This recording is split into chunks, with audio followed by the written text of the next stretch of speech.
جیب کٹ گئی۔ ایک موٹا تازہ آدمی مون لائٹ ہوٹل میں داخل ہوا۔ اس کے جسم پر قیمتی سوٹ تھا، انگلیوں میں ہیروں کی انگوٹھیاں جگمگا رہی تھیں، اس کا چہرہ بھی باریب تھا۔ ایک میز پر بیٹھے ہوئے وہ دھاڑا بہرا، اس کی دھاڑ سے ہال کے سب لوگ اسے چونک کر دیکھنے لگے۔ دوسری میزوں کے بہرے بھی گھبرا گئے۔ اس میز کا غریب بہرا اس طرف دوڑا گیا۔ یس سر، یس سر، تمہارا سر، کھانا لاؤ جلدی۔ کیا لاؤں سر؟ سب چیزیں لے آؤ۔ جی۔ بہرے کی آنکھیں حیرت سے ابل پڑیں۔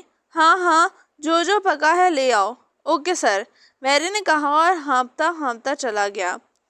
10 منٹ بعد ہی اس کی میز کھانے کی پلیٹوں سے بھر دی گئی اور وہ مربھکوں کی طرح کھانے لگا۔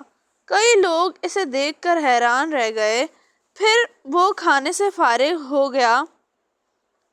اس نے بدتمیزی سے نیپکن سے ہاتھ صاف کیے اور پھر لاپرواہی سے اٹھا اور واش بیسن کی طرف چلا گیا۔ وہاں اس نے صابن سے ہاتھ دھوئے، منہ صاف کیا، واپس اپنی میز پر آیا اور ایک بار پھر دھاڑا بہرا۔ یس سر۔ بہرا قریب ہی موجود تھا، فوراً اس کے سامنے جا کھڑا ہوا۔ بل لاؤ، اس نے کہا۔ بہرا گیا اور بل لے آیا۔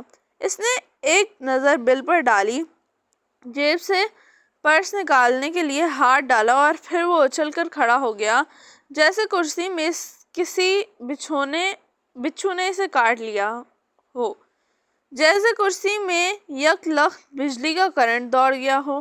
اس کی آنکھیں پھٹی پھٹی رہ گئیں۔ کیا بات ہے صاحب؟ بہرے نے گھبرا کر پوچھا۔ میری جیب کٹ گئی ہے، اس نے گڑبڑا کر کہا۔ کیا جیب کٹ گئی ہے؟ ہال میں کئی آوازیں ابھریں۔ ہاں، یہ دیکھو۔ اس نے کٹی ہوئی جیب الٹ کر دکھائی۔ اس کا ہاتھ کٹی ہوئی جیب میں سے باہر نکلا ہوا تھا۔ کیا آپ شہر میں اجنبی ہیں؟ بہرے نے پوچھا۔ ہاں، آج ہی آیا ہوں، میرا تو سامان بھی ابھی تک اسٹیشن پر ہی پڑا ہے۔ اوہ، کیا آپ نے اسٹیشن پر لکھا ہوا بورڈ نہیں پڑھا؟ بہرے نے پوچھا۔ کیسا بورڈ؟ اس نے حیران ہو کر کہا۔ اور کیا آپ نے اس ہوٹل کے باہر لکھا ہوا بورڈ بھی نہیں پڑھا؟ اس مرتبہ بہرے نے حیران ہو کر پوچھا۔ نہیں، میں نے دھیان نہیں دیا۔ کیوں، کیا بات ہے؟ ان بورڈوں پر کیا لکھا ہوا ہے؟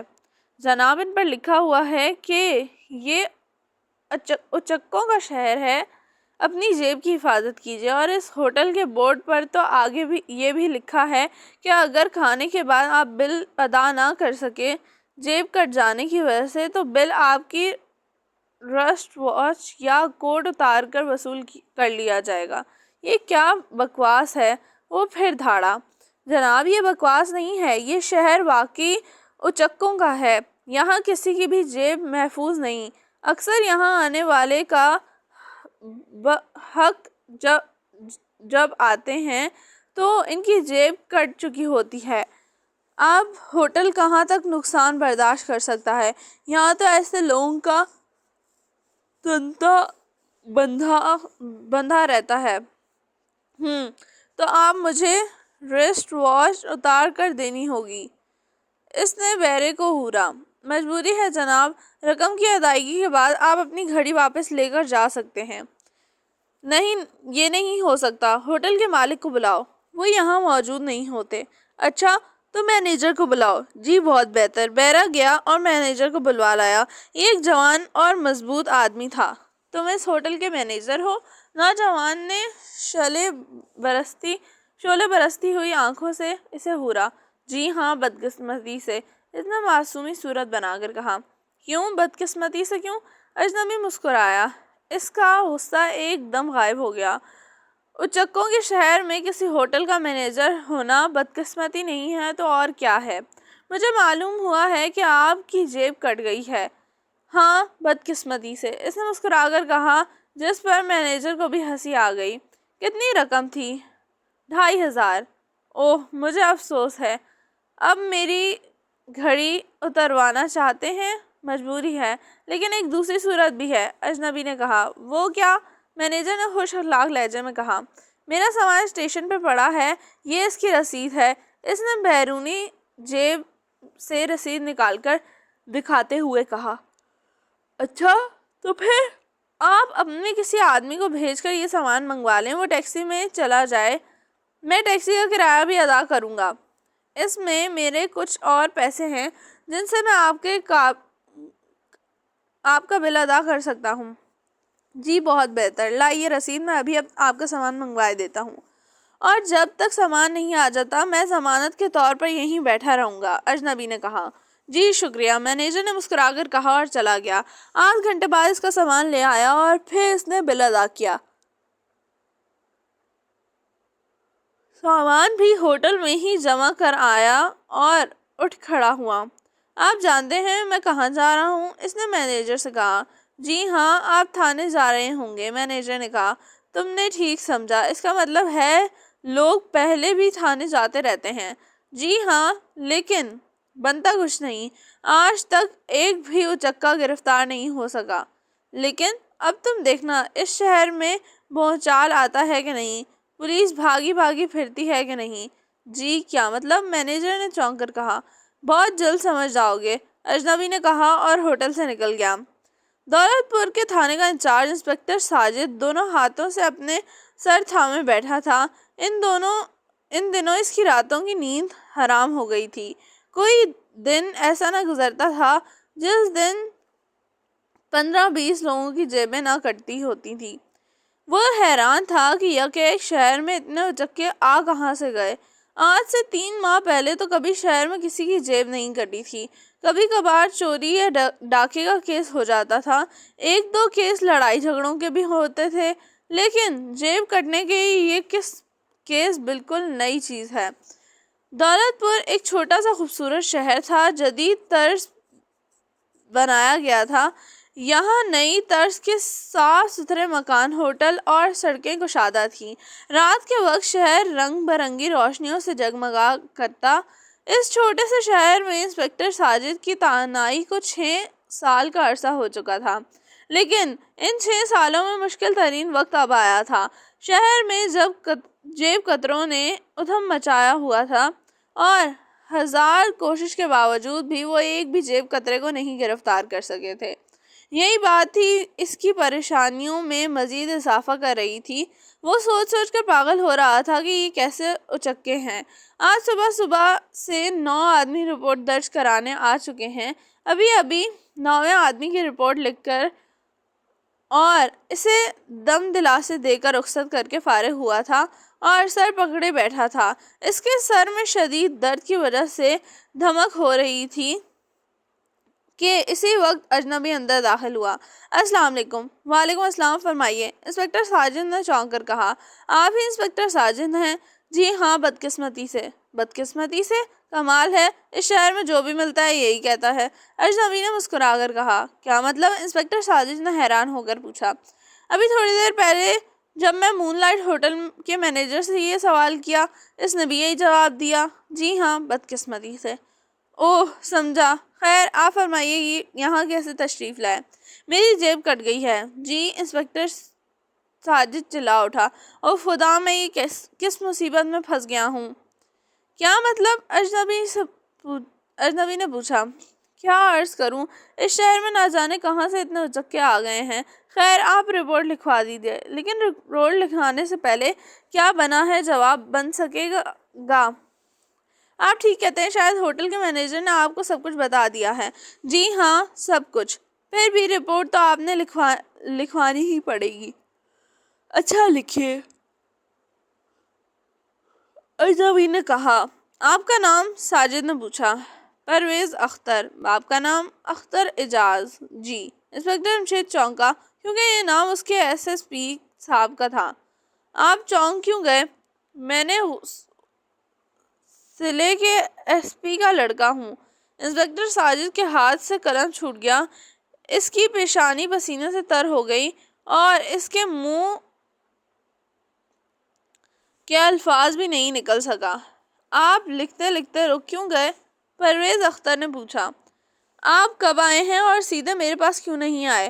ہوٹل جانے کی کیا ضرورت تھی؟ آخر ساجد نے سنبھلتے ہوئے کہا، ابا جان کی ہدایت تو یہی تھی کہ میں آپ کے پاس ٹھہروں، جو خود میرا ارادہ بھی یہی تھا، لیکن پھر نہ جانے کیوں پہلے میں ہوٹل چلا گیا۔ دراصل بھوک بہت لگ رہی تھی۔ اب میں آپ سے گزارش کروں گا، انسپکٹر جمشید نے کہا۔ فرمائیے۔ پرویز اختر مسکرایا۔ اپنی جیب کٹنے کی اطلاع انہیں نہ دیجیے گا۔ مجھے آپ کی پریشانی کا احساس ہے۔ ابا جان نے بھی کہا تھا کہ آپ بہت فرض شناس ہیں، مگر میں حیران ہوں کہ یہاں اتنے اچکے کہاں سے آ گئے۔ میں خود حیران ہوں، اس سے پہلے تو کبھی لوگوں کی جیب نہیں کٹی تھی۔ پھر اب کیا کریں؟ کیا بتاؤں، یہی سوچ سوچ کر پاگل ہو رہا ہوں۔ یہ شہر تفریح مقام بھی ہے، یہاں مالدار لوگ تفریح کے لیے آتے رہتے ہیں۔ شاید یہی سوچ کر کوئی جیب کتروں کا گروہ یہاں آ گیا ہو۔ ہاں، یہ ممکن ہے۔ میرے پاس یہاں اتنی پولیس بھی نہیں ہے کہ جگہ جگہ پہرے دار بٹھا دوں۔ مجھے آپ سے ہمدردی ہے۔ اب تو میں سوچ رہا ہوں کہ اپنے دوست کو مدد کے لیے بلوا لوں۔ انسپکٹر ساجد نے کہا۔ وہ کون؟ انسپکٹر جمشید۔ انسپکٹر جمشید، یہ نام تو سنا ہوا ہے۔ جی ہاں، دارالحکومت کے محکمہ سراغ ثانی کے انسپکٹر سے کون واقف نہیں ہوگا۔ اوہ، اب میں سمجھا، بھائی ان کے 3 بچوں کے نام بھی اکثر سننے میں آتے رہتے ہیں۔ بس وہی۔ وہ آپ کا دوست ہے؟ جی ہاں۔ کیا وہ ان اچکوں کو پکڑ سکیں گے؟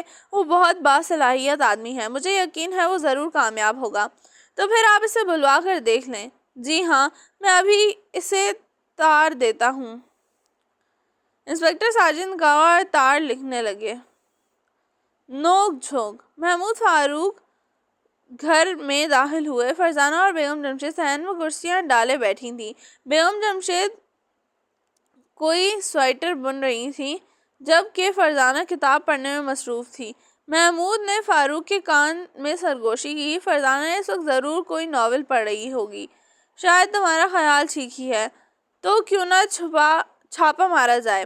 ٹھیک ہے۔ دونوں دبے پاؤں آگے بڑھنے لگے، اس طرح کہ دونوں کو پتہ نہ چلا، اور وہ فرزانہ کے سر پر پہنچ گئے۔ پھر اچانک محمود جھکا اور فرزانہ کے ہاتھ میں سے ناول جھپٹ لیا۔ ارے یہ کیا؟ ہائے، تم دونوں کیسے اندر آ گئے؟ شاید دروازہ کھلا تھا، فرزانہ نے حیران ہو کر کہا۔ ساتھ ہی وہ اٹھی اور محمود کی طرف جھپٹی۔ دوسرے ہی لمحے اس نے محمود کو ناول والے ہاتھ پر جھپٹا مارا، لیکن محمود نے ایک دم ہاتھ اوپر کر لیا۔ فرزانہ چونکہ قد میں اس سے چھوٹی تھی، اس لیے اس کا ہاتھ محمود کے ہاتھ تک نہ پہنچ سکا۔ وہ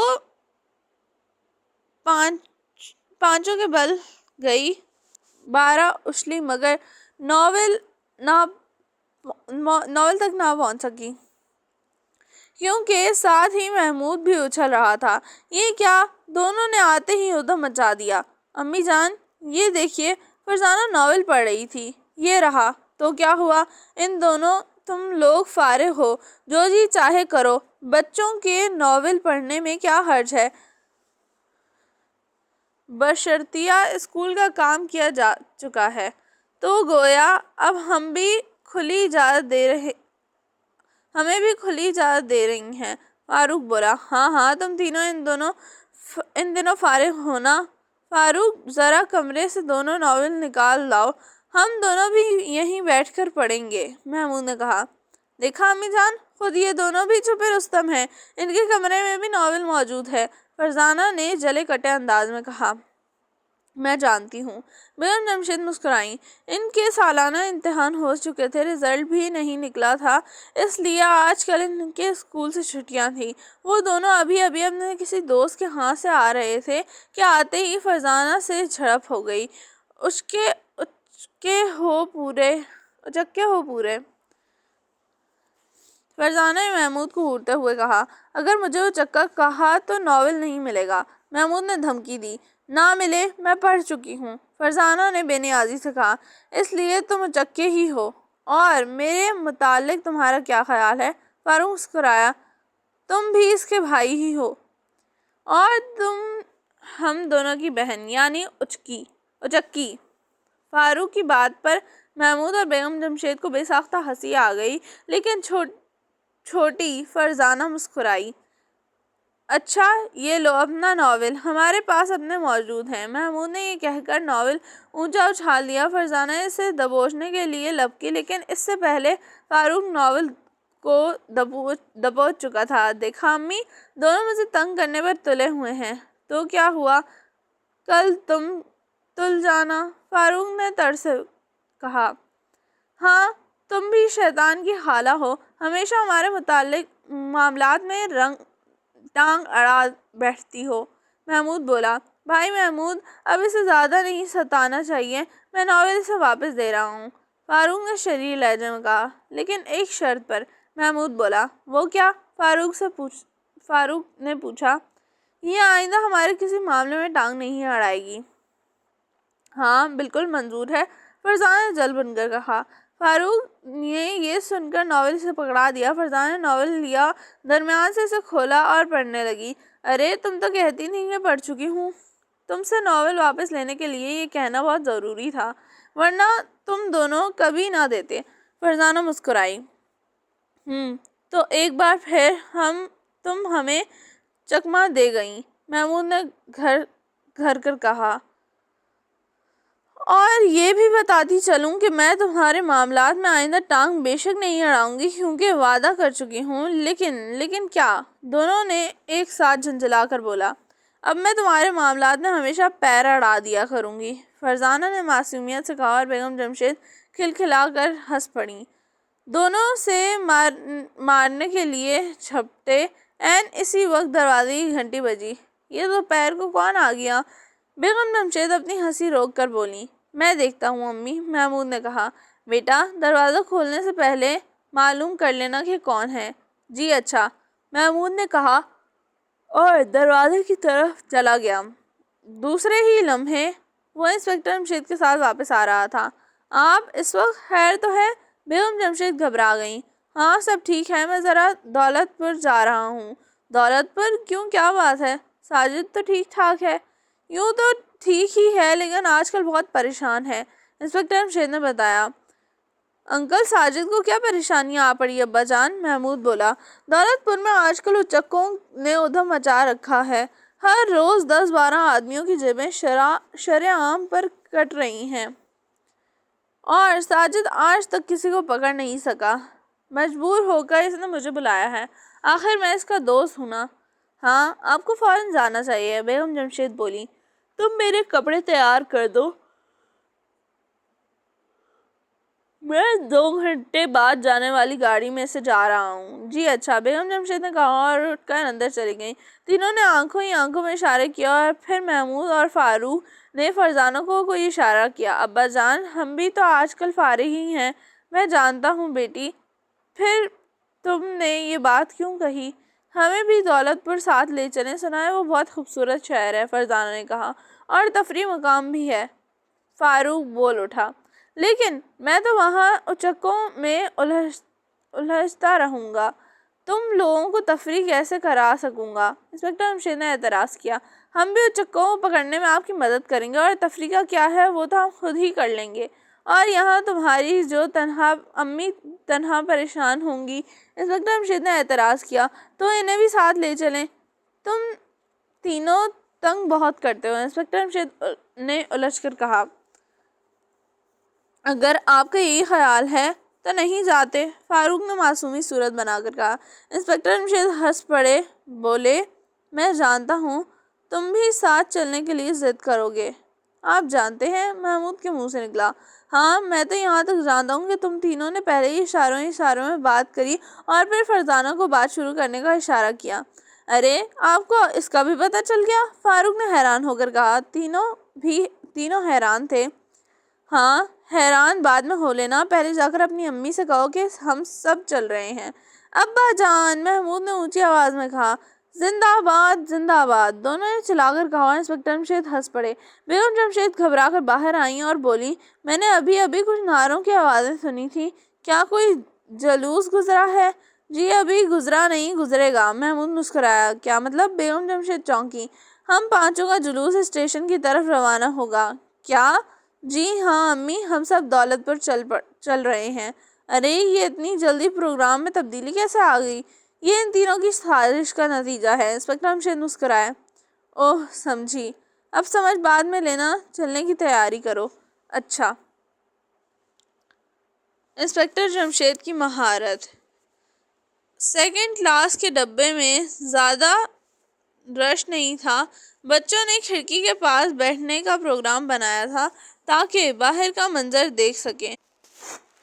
بیگم جمشید کے ساتھ ہی بیٹھے، البتہ انسپکٹر جمشید ان کے سامنے والی برتھ پر تنہا بیٹھے تھے۔ جو ہی گاڑی اسٹارٹ ہوئی، شریفانہ کپڑوں میں ملبوس ایک نوجوان اندر آیا اور انسپکٹر جمشید کے ساتھ بیٹھ گیا۔ بیٹھنے سے پہلے اس نے ادھر ادھر کوئی مناسب جگہ دیکھی تھی، لیکن دوسری برتھوں پر مردوں کے ساتھ عورتیں بھی بیٹھی تھیں، اس لیے وہ انسپکٹر جمشید کے پاس ہی آ کر بیٹھ گیا۔ انہوں نے اس پر ایک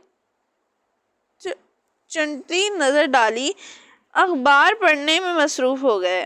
اگر میں سگریٹ پیوں تو آپ کو کوئی اعتراض تو نہیں ہوگا؟ مسافر نے پوچھا۔ جی نہیں، شوق سے پئیں۔ انسپکٹر جمشید نے جواب دیا۔ شکریہ، اس نے کہا، جیب سے سگریٹ کا پیکٹ نکالنے لگا۔ ارے شاید میرا لائٹر گھر ہی رہ گیا۔ آپ کے پاس لائٹر یا ماچس ہوگا؟ اس نے پھر انسپکٹر جمشید سے کہا۔ جی نہیں، میں سگریٹ نہیں پیتا۔ یہ لیجئے ماچس۔ ایک دوسرے مسافر نے اسے ماچس دیا۔ شکریہ، اس نے سگریٹ سلگانے کے بعد ماچس واپس کرتے ہوئے کہا۔ پھر انسپکٹر جمشید سے بولا، آپ کہاں جا رہے ہیں؟ دولت پور۔ جی؟ کیا کہا؟ دولت پور؟ ہاں، کیوں آپ دولت پور کا نام سن کر چونکے کیوں؟ محمود، فاروق اور فرزانہ بھی دولت پور کا نام سن کر ان کی طرف متوجہ ہو گئے۔ میں دولت پور کا ہی رہنے والا ہوں اور وہیں جا رہا ہوں۔ لیکن آپ چونکے کیوں؟ انہوں نے پوچھا۔ ان دنوں لوگ دولت پور سے گھبرا رہے ہیں۔ کیا آپ سیر کرنے کی غرض سے جا رہے ہیں؟ جی۔ تو پھر میرا مشورہ ہے کہ نہ جائیں۔ کیوں؟ آج کل دولت پور اچکوں کا شہر بن کر رہ گیا ہے۔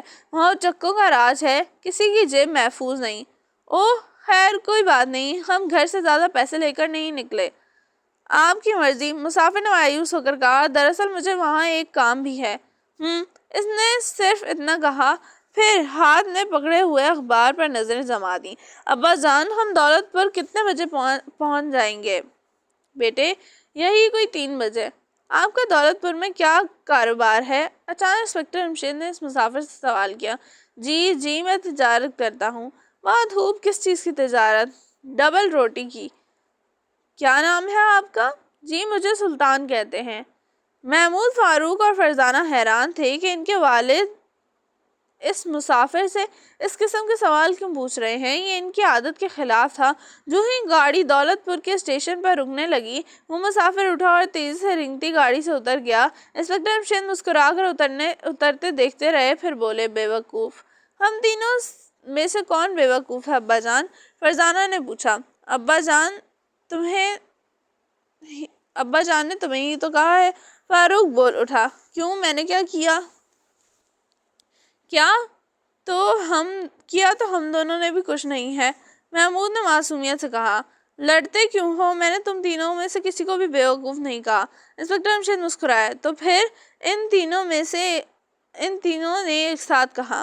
ان کے لہجے میں حیرت تھی، ساتھ ہی تینوں نے ایک ساتھ اپنی امی کو دیکھا جیسے کہہ رہے ہوں، پھر کیا امی کو بے وقوف کہا ہے؟ بیگم جمشید نے ان کی نظروں کا مطلب بھانپتے ہوئے کہا، بدتمیز ہو تم، بھلا یہ مجھے بے وقوف کیوں کہتے؟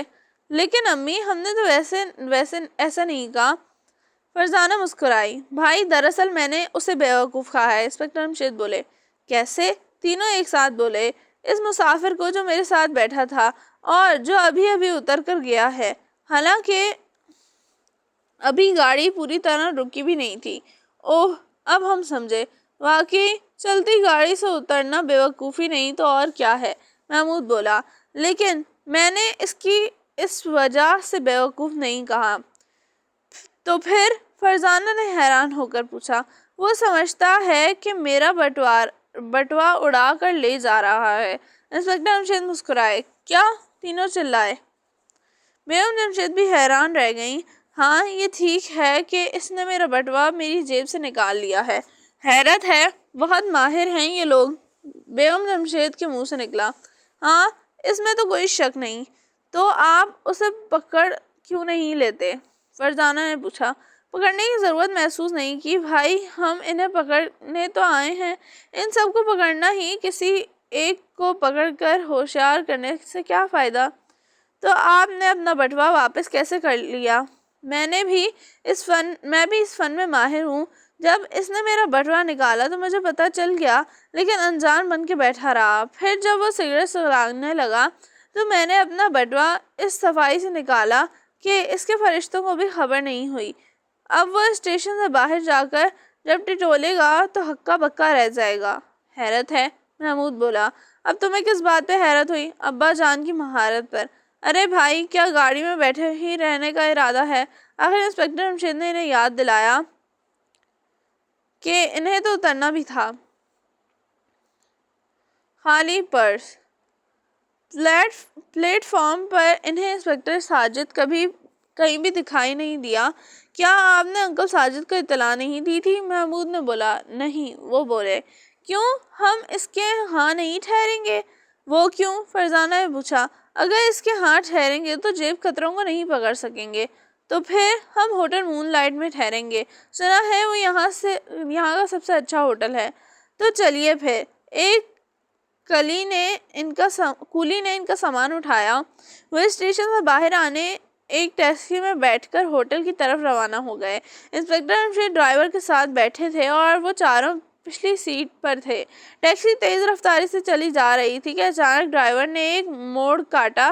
وہ سنبھل نہ سکے، ایک طرف کو جھکتے چلے گئے۔ انسپکٹر جمشید بھی چونکہ بے خبر تھے، اس لیے ڈرائیور پر لاد پڑے۔ موڑ کاٹنے کے بعد جب ٹیکسی سیدھی دوڑنے لگی تو انسپکٹر جمشید نے محسوس کیا ان کی جیب ہلکی ہو چکی ہے۔ وہ حیران رہ گئی۔ یہ انسپکٹر جمشید تھے جنہوں نے جیب کے ہلکے پن کو محسوس کر لیا۔ کوئی اور ہوتا تو اس کے فرشتوں کو بھی خبر نہ ہوتی۔ انہوں نے پرسکون آواز میں کہا، ڈرائیور صاحب ذرا گاڑی روکنا، شاید ہمیں اسٹیشن واپس جانا پڑے۔ تم گاڑی روک لو، میں 1 منٹ کے لیے سوچنا چاہتا ہوں، شاید ہم ایک ٹیچی کیس پلیٹ فارم پر ہی بھول آئے ہیں۔ اوہ، ڈرائیور کے منہ سے نکلا اور اس نے ٹیکسی کو بریک لگائے۔ یہ آپ کیا کہہ رہے ہیں؟ محمود نے حیران ہو کر کہا، کیونکہ وہ گھر سے ایک ہی سوٹ کیس لے کر چلے تھے۔ اسی وقت فرزانہ نے اس کے پیر پر پیر رکھ دیا اور خاموش رہنے کا اشارہ کیا۔ وہ سمجھ گئی کہ ضرور کوئی بات ہے جس کی وجہ سے ان کے والد نے ٹیکسی کو رکوایا ہے۔ اب وہ اتنے بھلکو بھی نہیں تھے کہ انہیں یہ بھی نہ یاد رہتا کہ گھر سے کیا کچھ لے کر چلے تھے۔ ٹیکسی رکتے ہی انسپکٹر جمشید نے جیب سے پستول نکال لیا اور ڈرائیور کے سینے پر رکھ کر بولے، میرا بٹوا نکالو۔ کیا؟ اس کے منہ سے حیرت کی زیادتی سے نکلا۔ ڈرائیور بھی ہکا بکا رہ گیا۔ اس سے کوئی بند نہ پڑی، ساکت و جامد بیٹھا رہا۔ تم نے پرس نہیں نکالا؟ انسپکٹر جمشید غرائے۔ ڈرائیور نے پتلون کی جیب میں ہاتھ ڈالا اور ان کا بٹوا نکال کر ان کی طرف بڑھا دیا۔ انہوں نے بٹوا لیا، اپنی جیب میں رکھ کر مسکرا کر بولے، لیکن ٹیکسی تمہاری اپنی ہے؟ ہاں، ڈرائیور نے اکڑ لہجے میں کہا۔ محمود، ٹیکسی کا نمبر نوٹ کرو، انہوں نے محمود سے کہا۔ جی بہت بہتر، محمود نے کہا اور نمبر نوٹ کر لیے نیچے اتر گیا۔ لائسنس دکھاؤ، انسپکٹر جمشید بولے۔ اس نے لائسنس نکال کر ان کو تھما دیا۔ محمود، اس کا نام بھی نوٹ کرو، عرفان۔ جی کر لیا۔ ٹھیک ہے، اب تم مون لائٹ چلو اور یہ بات یاد رکھو کہ یہ پستول جیب میں ہوتے ہوئے بھی تمہاری طرف اٹھا رہے گا۔ اگر تم نے کوئی غلط حرکت کرنے کی کوشش کی تو خود ذمہ دار ہوگے۔ ٹیکسی ایک بار پھر چل پڑی۔ وہ مون لائٹ ہوٹل کے سامنے اترے۔ انسپکٹر جمشید نے ٹیکسی کا بل ادا کیا اور ڈرائیور سے مسکرا کر بولے، اب تم جا سکتے ہو۔ وہ چند لمحے تک حیران نگاہوں سے انہیں گھورتا رہا اور پھر ٹیکسی ایک جھلکے آگے بڑھی۔ وہ ہوٹل کے دروازے کی طرف بڑھے تو ان کی نظریں ایک بورڈ پر پڑیں۔ اس پر موٹے موٹے سفید حرفوں سے لکھا تھا، خبردار، اس ہوٹل میں آنے سے پہلے اپنی جیبیں ٹٹول لیں۔ اگر کھانا کھانے کے بعد بل ادا نہ کر سکے تو پھر آپ کو کوڈ یا ریسٹ واچ کی صورت میں وصول کیا جائے گا۔ اس شہر میں اچکوں کی حکومت ہے، کسی کی جیب محفوظ نہیں۔ جیب کے کٹ جانے کی صورت میں ہوٹل ذمہ دار نہیں ہوگا۔ وہ ایک بورڈ کو پڑھ کر حیران ہوئے اور ہنستے بھی کاؤنٹر کر انسپکٹر جمشید نے کہا ہمیں ایک ڈبل روم چاہیے۔ جی ڈبل روم تو مل جائے گا، کیا آپ اپنی جیب کا جائزہ لے چکے ہیں؟ کاؤنٹر پر کھڑے آدمی نے کہا تم فکر نہ کرو، میرا بٹوا محفوظ ہے۔ عجیب بات ہے، آپ کا بٹوا کیسے بچا لیا؟ آپ نے اپنا بٹوا کیسے بچا لیا؟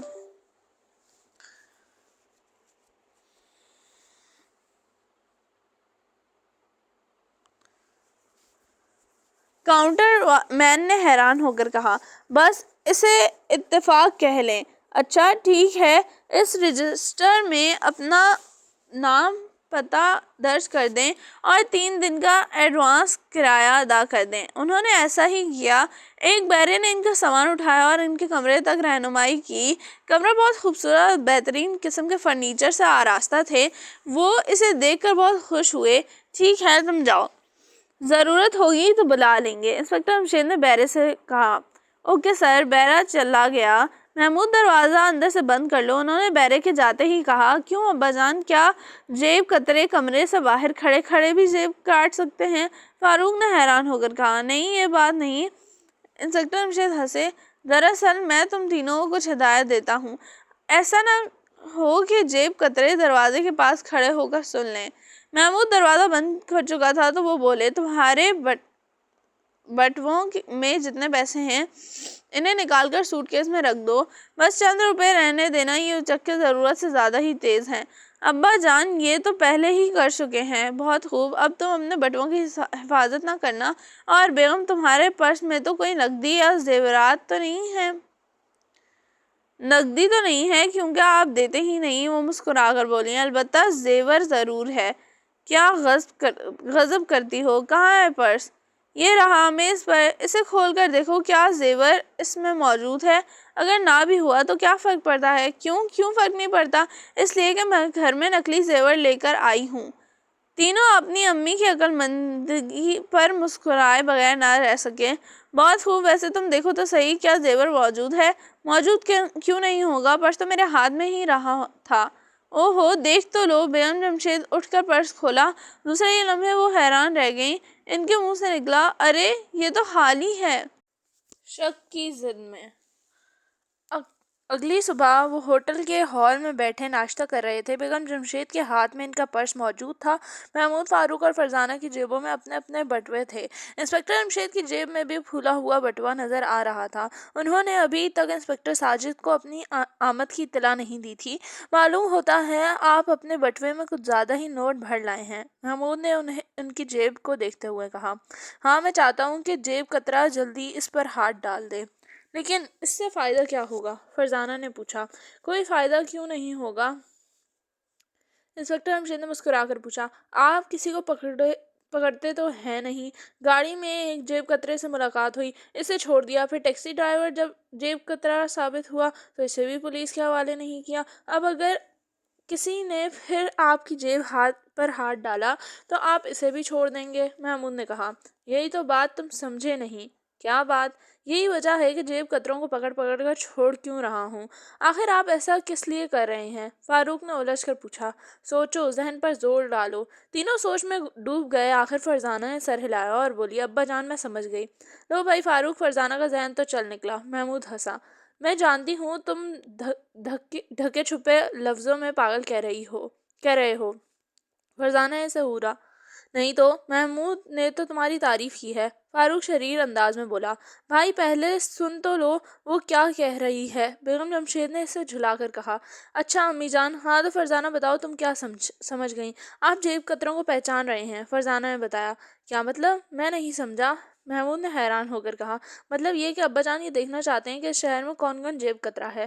تم بالکل ٹھیک سمجھی فرزانہ، انسپکٹر جمشید نے تعریف کی۔ شکریہ ابا جان۔ اچھا اب یہ بتاؤ تم تینوں کے بٹووں کی کیا کیفیت ہے؟ ابا جان، ان تینوں کی جیب کتروں کے لیے 3 پیغام ہیں۔ کیا مطلب؟ انسپکٹر جمشید چونکے، کیونکہ انہوں نے ان تینوں کو اس پروگرام کا کوئی علم نہیں تھا۔ ہم نے رات ایک سادہ کاغذ پر جیب کتروں کے نام پیغام لکھ کر اپنے اپنے بٹووں میں رکھ لیے ہیں، اور ہم یہ چاہتے ہیں جیب کترے آئیں اور 3 بٹووں کو اڑا لے جائیں۔ اور بیگم کیا تم بھی اپنے پرس میں کچھ رکھ لائی ہو؟ مجھے تو پہلے ہی اپنے زیور کے گم ہونے کا افسوس ہے۔ بیگم جمشید نے برا سا منہ بنایا۔ کیوں وہ تو نکلی تھا۔ ہاں تو نکلی ہی تھا، لیکن پورے 15 روپے کا تھا۔ صرف؟ انسپکٹر جمشید ہنسے۔ معلوم ہوتا ہے آج جیب کترے سو گئے ہیں۔ فاروق نے کہا، آخر وہ بھی انسان ہیں، انہیں بھی نیند آتی ہوگی۔ فرزانہ نے اس کا مذاق اڑایا۔ ہاں، رات کو تو انہیں سونا نصیب نہیں ہوتا، فاروق نے جواب میں کہا۔ اچانک ہوٹل کے ہال میں بیرونی دروازے سے ایک بلی اندر داخل ہوئی۔ فوراً بعد ہی ایک سیاہ رنگ کا خوفناک کتا بھی اس کے پیچھے جھپٹتا ہوا داخل ہوا۔ بس پھر کیا تھا، سارے ہال میں کلبلی مچ گئی۔ بلی آگے تھی اور کتا اس کے پیچھے پیچھے۔ سارے ہال میں چکراتے پھر رہے تھے اور لوگ ان سے بچنے کے لیے ادھر ادھر بھاگ رہے تھے۔ انسپکٹر جمشید، بیگم جمشید اور 3 بچے بھی ہڑبونگ کی زد میں سے بچ نہ سکے۔ اس دوران میں ان میں سے کئی آدمی ٹکرائے۔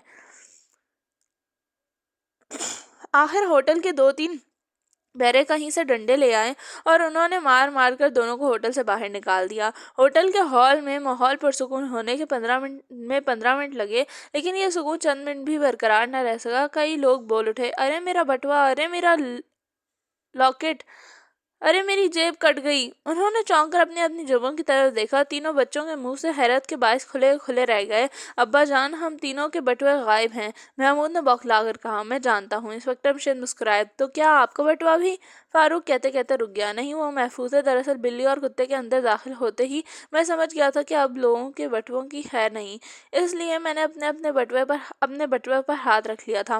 تو کیا آپ کی جیب پر کسی نے ہاتھ نہیں ڈالا؟ فرزانہ نے حیران ہو کر کہا۔ ڈالا کیوں نہیں، لیکن اس کا ہاتھ میری جیب کے بجائے میرے ہاتھ پر ہی ٹکرایا تھا۔ یہ دیکھو۔ انہوں نے اپنا ہاتھ آگے بڑھایا۔ یہ دیکھ کر ان کی آنکھیں پھٹی رہ گئیں کہ ان کے ہاتھ سے خون بہہ رہا تھا۔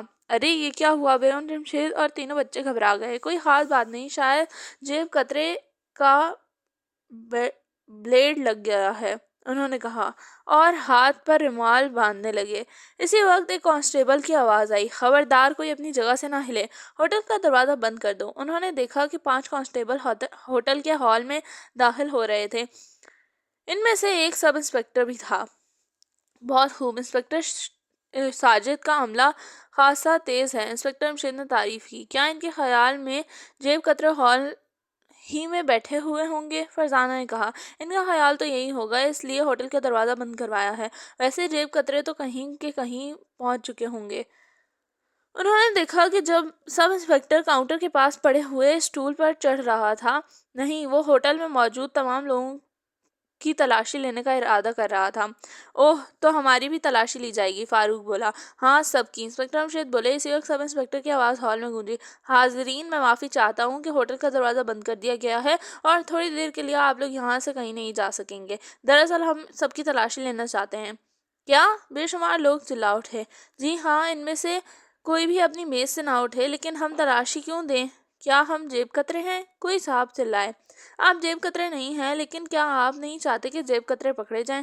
چاہتے ہیں، کیوں نہیں چاہتے ہیں؟ وہ لوگ چلا اٹھے جن کی ابھی جیبیں کٹی تھیں۔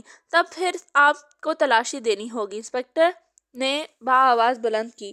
اس مرتبہ کوئی کچھ نہ بولا اور کانسٹیبل تلاشی لینے لگے۔ ایک منٹ ٹھہرو، سب انسپکٹر نے اپنے آدمیوں سے کہا۔ وہ ٹھہر گئے۔ جن لوگوں کی جیبیں کٹی ہیں وہ کاؤنٹر پر آ جائیں۔ ابا جان، کیا ہم تینوں بھی جائیں؟ محمود نے پوچھا۔ نہیں، تمہارے بٹووں میں تھا ہی کیا، تم بیٹھے رہو۔ جی اچھا۔ 6-7 آدمی اٹھ کر کاؤنٹر پر چلے گئے۔ اب تم تلاشی لو اور ہر بٹوے کو دیکھتے رہو، انسپکٹر جمشید نے کہا۔ آدمی ذہین ہے، انسپکٹر جمشید نے سب انسپکٹر کی تعریف کی۔ کیا آپ بھی تلاشی دیں گے؟ فرزانہ نے پوچھا۔ ہاں، اس میں حرج کیا ہے، وہ بولے۔ ہال میں تمام آدمیوں کی تلاشی لینے میں آدھ گھنٹہ صرف ہوا، لیکن ان کے لٹنے والوں میں سے کسی نے بھی کسی کے بٹوے کو اپنا بٹوا نہیں بتایا۔ انسپکٹر جمشید اور ان کے بچوں کی بھی باری آئی۔ کانسٹیبل نے چونک کر انسپکٹر جمشید کا بٹوا دیکھا اور سب انسپکٹر کو اشارہ کیا۔ وہ سیدھا ان کی طرف آیا۔ ہاں، کیا بات ہے؟ اس نے سرگوشی میں پوچھا، لیکن آواز ان تک پہنچ گئی کیونکہ ہال میں موت کی سی خاموشی طاری تھی۔ ان صاحب کا بٹوا بہت پھلا ہوا ہے، کہیں انہوں نے لوگوں کے بٹوے خالی کر کے ادھر ادھر تو نہیں پھینک دیے ہوں گے اور نوٹ اپنے بٹوے میں بھر لیے ہوں۔ گڈ، تم نے اچھا خیال ظاہر کیا۔ اچھا، میں دیکھ لیتا ہوں، سب انسپکٹر نے کہا اور انسپکٹر جمشید کی طرف بڑھا۔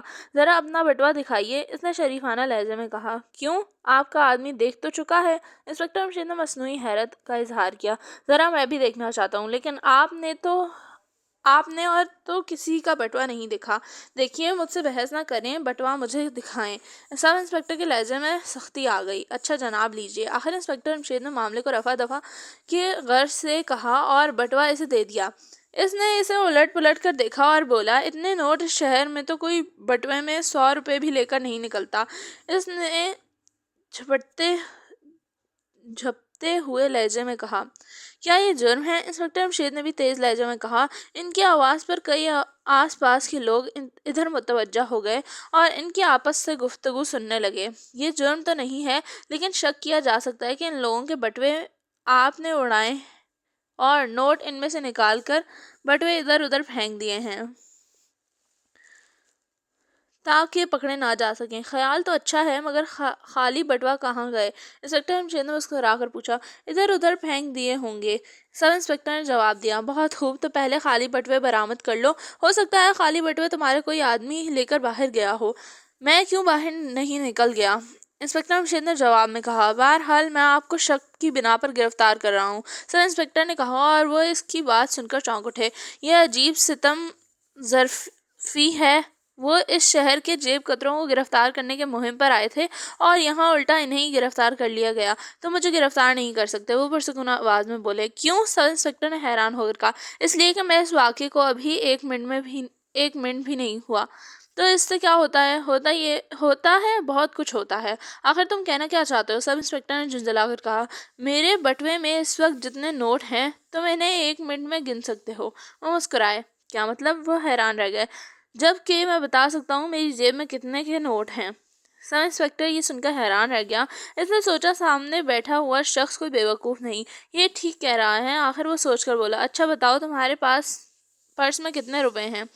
30,915 روپے۔ انسپکٹر جمشید مسکرائے۔ یہ رقم 1 منٹ میں گنی جا سکتی ہے؟ سب انسپکٹر بولا، شاید تم 1 منٹ میں گن لو، لیکن گننے کے بعد فوراً ہی نہیں بتا سکتے کہ کون کون سے نوٹ کتنے کتنے ہیں، جبکہ میں بتا سکتا ہوں۔ اچھا بتائیے۔ اس کے لہجے میں مایوسی تھی۔ انسپکٹر جمشید بتانے لگے۔ وہ نوٹ گن گن کر تصدیق کرتا رہا، آخر میں اس کی آنکھیں حیرت سے پھیل گئیں۔ انسپکٹر جمشید نے ایک ایک بات صحیح بتائی۔ کیا آپ اسی شہر میں رہتے ہیں؟ نہیں۔ کہاں سے آئے ہیں؟ اوپر سے۔ انسپکٹر جمشید مسکرا کر بولے۔ کیا مطلب؟ کیا آسمان سے آئے ہیں؟ سب انسپکٹر نے طنزیہ لہجے میں پوچھا۔ جی نہیں، میں اس ہوٹل کی دوسری منزل پر ٹھہرا ہوا ہوں، اس لیے کہا کہ اوپر سے آیا ہوں۔ وہ مسکرائے۔ کئی لوگ ان کی باتوں پر ہنس پڑے۔ آپ کے کمرے کا نمبر کیا ہے؟ 111۔ بہت اچھا، آپ ہوٹل چھوڑ کر نہیں جائیں گے جب تک کہ آپ کو ہماری طرف سے اجازت نہ ملے۔ وہ کیوں؟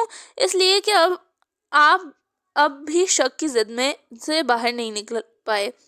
ہمارے انسپکٹر صاحب آپ سے کچھ پوچھ گچھ کرنا پسند کریں گے۔ انسپکٹر جمشید حیران رہ گئے۔ اس کے بعد کانسٹیبلوں نے پورے ہوٹل کی تلاشی لی، مگر کہیں انہیں کوئی خالی بٹوا نہیں ملا۔ حیرت ہے۔ انسپکٹر ساجد سخت پریشان تھا۔ وہ اس وقت بھی اپنے دفتر میں دونوں ہاتھوں سے سر تھامے بیٹھا تھا۔ اسے حیرت تھی کہ اب تک انسپکٹر جمشید کیوں نہیں آئے۔ شہر کی حالت وہی تھی، لوگوں کی جیبوں پر جیبیں کٹ رہی تھیں اور اس کا ناک میں دم آیا ہوا تھا۔ اچھی اسے ایک اور حیرت انگیز اطلاع ملی۔ ایک کانسٹیبل نے بتایا تھا کہ مون لائٹ ہوٹل میں پہلے ایک بلی گھسی اور اس کے پیچھے ایک کتا، پھر ہوٹل میں ہڑبونگ مچ گئی اور اس ہڑبونگ میں 6-7 لوگوں کی جیبیں کٹ گئیں۔ وہ جیب کتروں کی دیدہ دلیری پر حیرت زدہ تھے اور مون لائٹ ہوٹل کے جانے کے لیے تیار تھا۔ وہ اس کا ایک ماتحت سب انسپکٹر اندر داخل ہوا۔ کہاں چلیں سر؟ مون لائٹ ہوٹل۔ کیا تم نہیں جانتے کہ وہاں پر پورے ہال میں 6-7 آدمیوں کی جیبیں کٹ گئی ہیں؟ انسپکٹر ساجد نے برا سے منہ بنا کر کہا۔ جانتا ہوں سر۔ تو پھر سیدھے وہاں کیوں نہیں پہنچتے؟ یہاں کیا لینے آئے ہو؟ سر میں اس وقت ہوٹل کے چند قدم کے فاصلے پر ہی تھا جب یہ واقعہ پیش آیا۔ اور پھر یہ کہ 5 کانسٹیبلوں کو لے کر ہوٹل میں گھس گیا، اس کا بیرونی دروازہ بند کر دیا اور ہال میں موجود تمام لوگوں کی تلاشی لی۔ تو کیا کوئی جیب کترا پکڑا گیا؟ انسپکٹر ساجد نے خوش ہو کر کہا۔ یہی تو افسوس ہے کہ نہیں پکڑا گیا، البتہ ہال میں ایک شخص کی جیب سے بہت پھولا ہوا بٹوا نکلا۔ اس کے بٹوے میں 30,500 روپے کی رقم تھی۔ مجھے اس پر شک ہے۔ تو تم اسے پکڑ کر کیوں نہیں لائے؟ میں چاہتا تو یہی تھا، مگر وہ شخص بہت چالاک ثابت ہوا۔ تو کیا وہ فرار ہو گیا؟ جی نہیں، بلکہ وہ تو اسی ہوٹل میں ٹھہرا ہوا ہے۔ میں اسے پابند کر آیا ہوں اور ہوٹل کے مینیجر سے بھی کہہ آیا ہوں کہ اگر وہ ہوٹل چھوڑ کر جانے لگے تو فوراً ہمیں اطلاع دے۔ یہ تم نے اچھا کیا، چلو میں تمہارے ساتھ چل کر اسے دیکھتا ہوں وہ کتنا چالاک ہے۔ چلیے، دونوں اٹھ کر باہر آئے اور جیپ میں بیٹھ گئے۔ اچانک سب انسپکٹر کا رنگ اڑ گیا۔ ایک منٹ ٹھہریے سر، وہ جیپ سے اترتا ہوا بولا۔ کیا بات ہے؟ انسپکٹر ساجد نے اسے بری طرح گھورا، لیکن وہ تو یہ کہتا ہوا دوبارہ کمرے میں گھس گیا۔ ابھی آیا سر۔ پھر وہ واپس آیا تو اس کے چہرے پر ہوائیاں اڑی ہوئی تھی۔ آخر تمہیں کیا ہوا ہے؟ اتنے گھبرائے ہوئے کیوں ہو؟ انسپکٹر نے بھی حیران ہو کر کہا، اب یہ ثابت ہو جاتی ہے۔ سب انسپکٹر بڑبڑایا۔ جیپ میں بیٹھ کر اسٹیئرنگ سنبھال چکا تھا۔ کون سی بات ثابت ہو جاتی ہے؟ انسپکٹر ساجد نے بھی حیران ہو کر پوچھا۔ وہ ضرور جیب کتروں کا سردار ہے۔ کون وہ؟ وہی جس سے آپ ملنے جا رہے ہیں۔ یہ یکایک تم اس نتیجے پر کیسے پہنچ گئے؟ ابھی تو تمہیں اس پر صرف شک تھا۔ ساجد نے حیران ہو کر پوچھا۔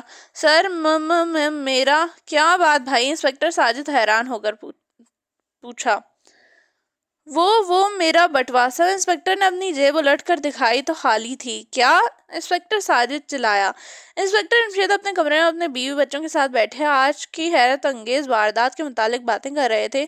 وہ کہہ رہے تھے کہ جیب کترے واقعی بہت دیدہ دلیر ہیں۔ کیا آپ نہیں دیکھ سکے؟ فرزانہ نے پوچھا۔ کیا نہیں دیکھ سکا؟ تم کیا کہنا چاہتی ہو؟ جب لوگوں کی جیبیں کاٹی گئی تھیں اس وقت آپ نے کسی کو کاٹتے ہوئے نہیں دیکھا؟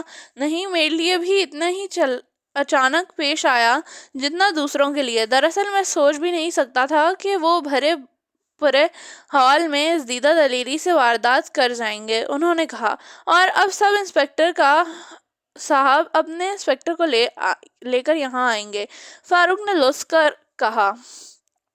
لے کر کہا۔ ہاں، سب انسپکٹر کو تو ویسے بھی آنا ہی پڑے گا۔ انسپکٹر جمشید مسکرائے۔ کیوں؟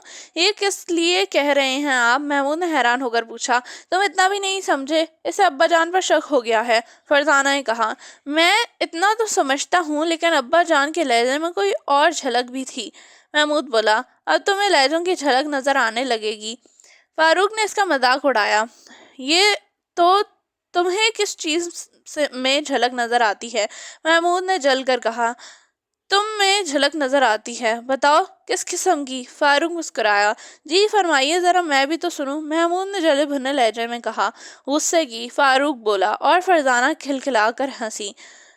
کھی کرتی رہو گی تم، بالکل اچھی نہیں لگتی۔ محمود اس کی طرف جھلا کر مڑا۔ تو کیا رہ کرتی ہوئی اچھی لگتی ہوں؟ فرزانہ نے بھی ترکی بترکی جواب دیا۔ تم تو لڑنے لگے۔ بات ہو رہی تھی کہ سب انسپکٹر کی۔ آخر انسپکٹر جمشید نے دخل دیا۔ جی ہاں، یہ دونوں تو یوں ہی بات کو کہیں سے کہیں گھسیٹ کر لے جاتے ہیں۔ محمود بول اٹھا۔ لو، اب باتیں بھی گھسیٹی جائیں گی؟ فرزانہ نے کھی پر شروع ہو گئی۔ فرزانہ، بری بات ہے، محمود تمہارا بڑا بھائی ہے، انسپکٹر جمشید نے مسکراتے ہوئے ڈانٹا۔ او ہاں، یہ تو میں بھول ہی گئی تھی۔ چلو شکر ہے تمہیں یاد تو آ گیا۔ محمود ابھی تک غصے میں تھا۔ اور فرزانہ، کہیں تم یہ بھی تو نہیں بھول گئی کہ میں بھی تمہارا بڑا بھائی ہوں؟ فاروق ہنسا۔ جی بھائی جان، مجھے بہت اچھی طرح یاد ہے۔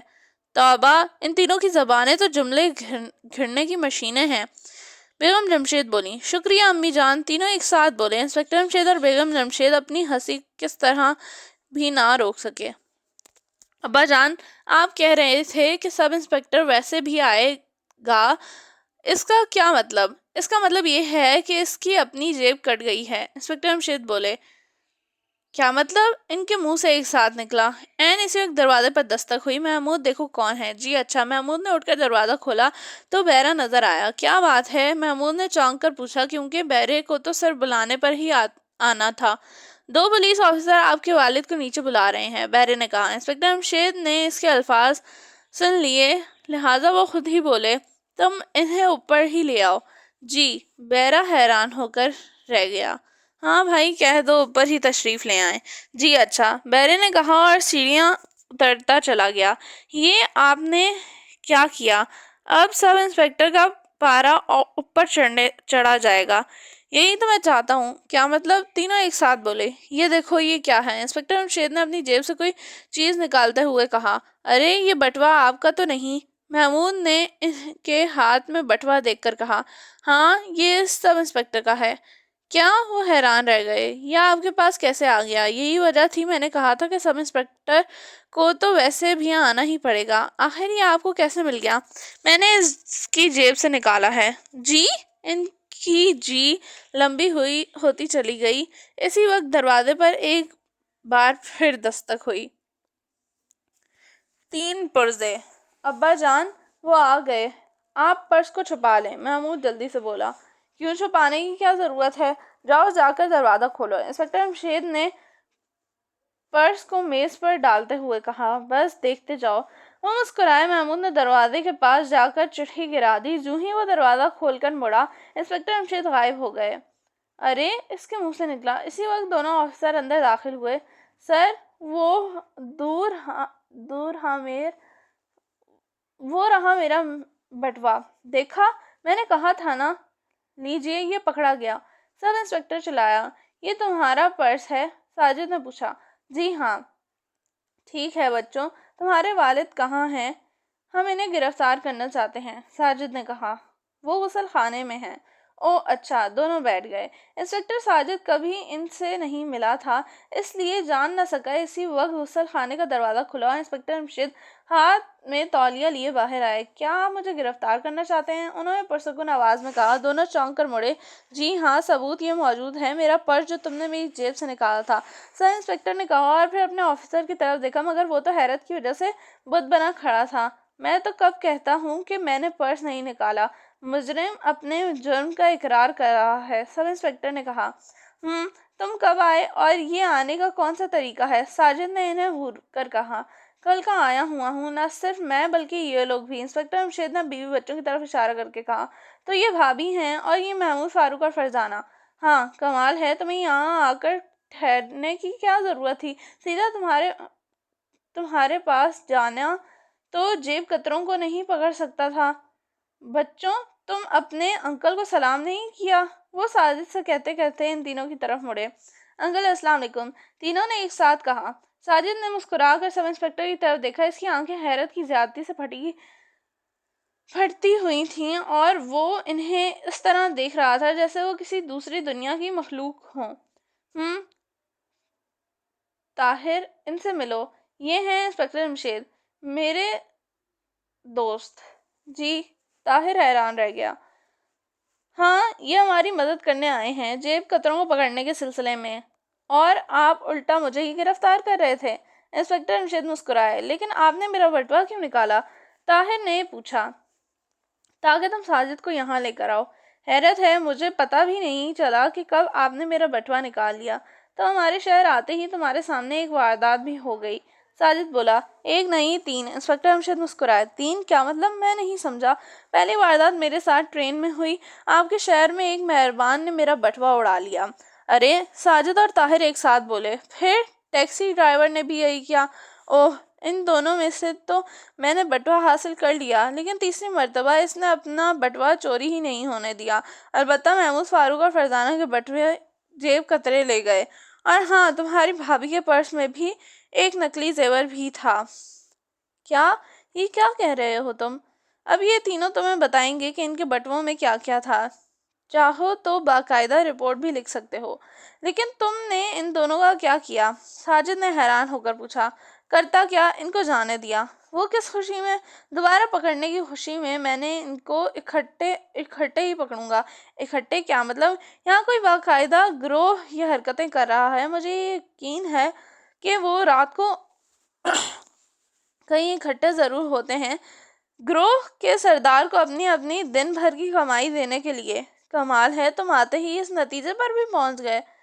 تم نے ان تینوں سے پوچھا ہی نہیں کہ ان کے بٹووں میں کیا کیا ہے۔ اوہ ہاں، یہ تو میں بھول گیا، طاہر میاں تم جا سکتے ہو، آنکھیں کھلی رکھو اپنی۔ اچھا، طاہر کمرے سے نکل گیا۔ ہاں اب بتاؤ تمہارے بٹووں میں کیا تھا؟ رات کے 9 بج رہے تھے۔ دولت پور کی ایک عمارت کے بڑے سے کمرے میں اس وقت کوئی 10 کے قریب اچکے جمع تھے۔ ان سب کے چہرے غیر شریفانہ تھے۔ کمرے میں ان کے باتیں کرنے کی آوازیں پیدا ہو رہی تھیں، جیسے مکھیاں بھن بھن کر رہی ہوں۔ اچانک ہال میں خاموشی چھا گئی۔ ایک دروازہ کھلا اور اس میں سے ایک لمبا تڑنگا شخص اندر داخل ہوا۔ اس کی آنکھوں پر تاریکی شیشوں کی عینک تھی۔ وہ سب اٹھ گئے۔ کئی ایک منہ سے نکلا، استاد۔ وہ کمرے کے درمیان سے گزرتا ہوا ایک اونچی جگہ پر رکھی ہوئی کرسی پر بیٹھ گیا۔ تم سب کو اپنے اپنے بٹووں کو کھول کر نہیں دیکھا ہوگا، کیونکہ ہمارا اصول ہے جو مال جس حالت میں ملے اسی صورت میں یہاں لے آؤ۔ اگر تم میں سے کسی نے بھی کوئی بٹوا کھول کر دیکھنے کی ضرورت کی تو وہ کھڑا ہو کر خود ہی بتا دے۔ اس وقت میں اسے کچھ نہیں کہوں گا، لیکن اگر بعد میں مجھے پتا چلا کسی نے ایسی حرکت کی تھی تو پھر اس کی ہے نہیں۔ سب نے خاموشی سے اس کی بات کو سنا، لیکن کوئی بھی کھڑا نہیں ہوا۔ ٹھیک ہے، اب باری باری اپنے اپنے بٹوے کھول کر اس کا اعلان کرو، استاد نے اطمینان سے کہا۔ ان میں سے ایک اٹھا اور کہنے لگا، استاد، آج میں نے 3 آدمیوں کے بٹوے اڑائے ہیں۔ اس نے بٹوے دکھاتے ہوئے کہا اور پھر ایک بٹوا کھول کر دیکھنے لگا۔ ان میں سے ایک میں سے 1000 روپے اور دوسرے میں سے 500 روپے، تیسرے میں سے 19 روپے نکلے۔ 1010 والا ہماری طرف اچھال دو، باقی 2 تمہارے۔ استاد نے حکم دیا۔ اس نے ایسا ہی کیا اور پرس استاد کی طرف اچھال دیا جیسے اس نے دونوں ہاتھوں میں دبوچ لیا۔ اس کے بعد دوسرا آدمی کھڑا ہوا۔ میرا ہاتھ صرف ایک ہی بٹوا لگا، اس میں 1500 روپیہ ہے، اس نے بتایا۔ 50-100 روپے رکھ کر بٹوا میری طرف اچھال دو۔ حکم کی تعمیل کی گئی۔ پھر تیسرا شخص کھڑا ہوا۔ میرے ہاتھ صرف ایک ہی بٹوا لگا۔ ارے یہ تو خالی ہے۔ سب ہنسنے لگے۔ نہیں، خالی نہیں ہے، اس میں تو ایک سفید کاغذ ہے۔ یہ کہہ کر اس نے بٹوے میں کاغذ نکالا اور اسے بلند آواز میں پڑھا۔ بڑے آئے اچکے کہیں کے، یہ کیا بکواس ہے؟ استاد غرایا۔ خدا جانے استاد، کاغذ مجھے دکھاؤ، اس نے غصیلے لہجے میں کہا۔ اچکا استاد کے پاس گیا اور کاغذ اسے دے دیا۔ اس نے کاغذ پر لکھا جملہ پڑھا اور حیران ہو کر پوچھا، یہ بٹوا تم نے کہاں سے اڑایا ہے؟ مون لائٹ ہوٹل کی میز پر ایک نوجوان کے لڑکے کی جیب سے۔ وہ سوچ میں ڈوب گیا۔ استاد، میں نے اسی میز کے دوسرے لڑکے کی جیب سے پرس اڑایا تھا۔ تم نے کہا لو تم بھی دیکھو، اور دیکھو اس میں کیا ہے۔ اس نے جیب میں سے بٹوا نکالا۔ دوسرے ہی لمحے اس کا چہرہ سیاہ پڑ گیا۔ وہ بٹوے میں سے ایک کاغذ نکال رہا تھا، پھر اس کاغذ پہ لکھا ہوا جملہ پڑھا، اچکوں کی خدمت میں آداب غرض کرتا ہوں۔ یہ سب کیا ہے؟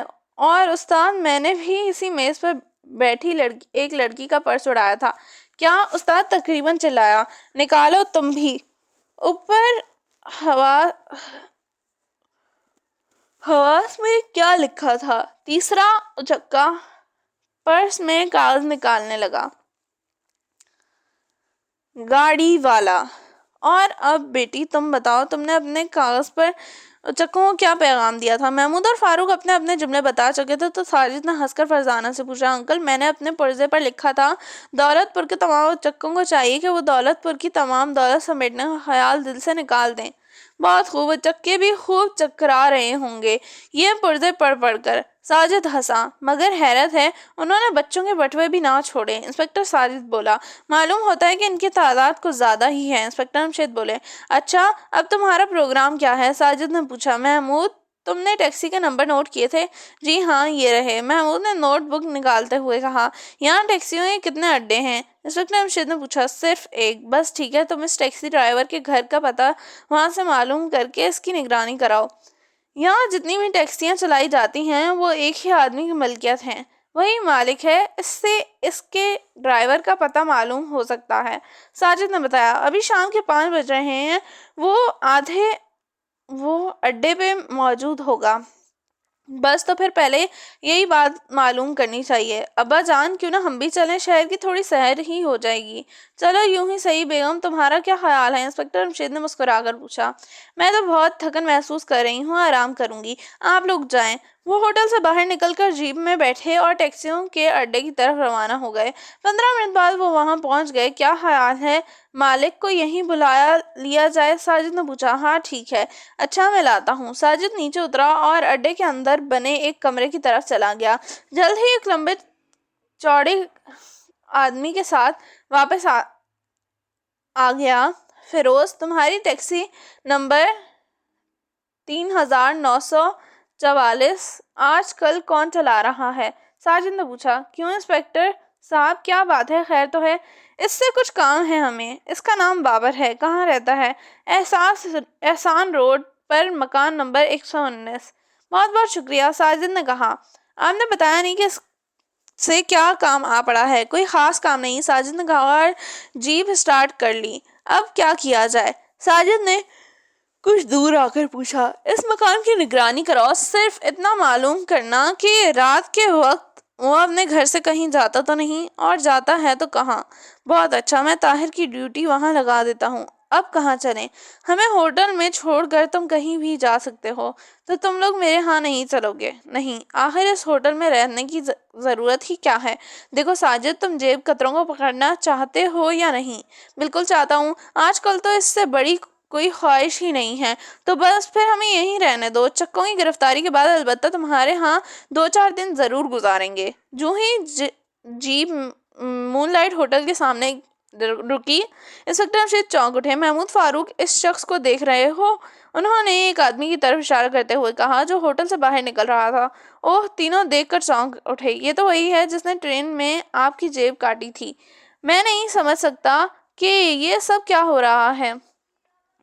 یہ آج کس قسم کے بٹوے چوری کر کے لوٹے ہوں؟ استاد نے تیسرا پرزہ پھاڑتے ہوئے جھنجھلا کر کہا۔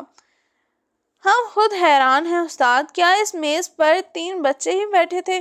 جی نہیں، ایک مرد اور ایک عورت بھی تھی۔ تب پھر تم نے ان دونوں کے پرس کیوں نہیں نکالے؟ بچوں کے بٹووں میں کیا خاص بات تھی؟ استاد نے طنزیہ لہجے میں کہا۔ میں نے مرد کی جیب پر 3 مرتبہ ہاتھ ڈالا، مگر وہ پہلے ہی بٹوے کو تھامے ہوا تھا، ایک اچکا بولا، اور میں نے عورت کے پرس کو کھول کر دیکھا، وہ تو خالی تھا۔ حیرت ہے، آخر یہ لوگ کون ہیں جو ہمیں للکار رہے ہیں؟ اس شہر کے تو معلوم نہیں پڑتے۔ کل مون لائٹ ہوٹل میں جا کر معلوم کرو، وہ اسی ہوٹل میں ٹھہرے ہوئے ہیں یا کہیں اور، مجھے یہ خطرناک معلوم ہوتے ہیں۔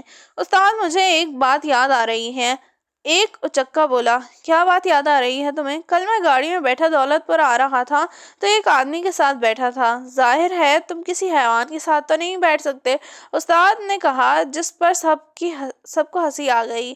تم سنو تو صحیح، اسی مرد کے ساتھ ایک عورت اور 3 بچے تھے۔ کیا مطلب؟ وہ چونکے۔ اور میں نے مرد کی جیب میں سے بٹوا نکال لیا تھا۔ بہت خوب، استاد نے خوش ہو کر کہا۔ پھر میں گاڑی رکنے سے پہلے ہی گاڑی سے اتر گیا۔ واہ، مجھے تم پر فخر ہے۔ مجھ پر فخر نہ کرو استاد، جب میں نیچے اترا اس کا بٹوا جیب سے نکالنا چاہا تو میری جیب میں وہ بٹوا نہیں تھا۔ کیا؟ سب حیرت سے چلائے۔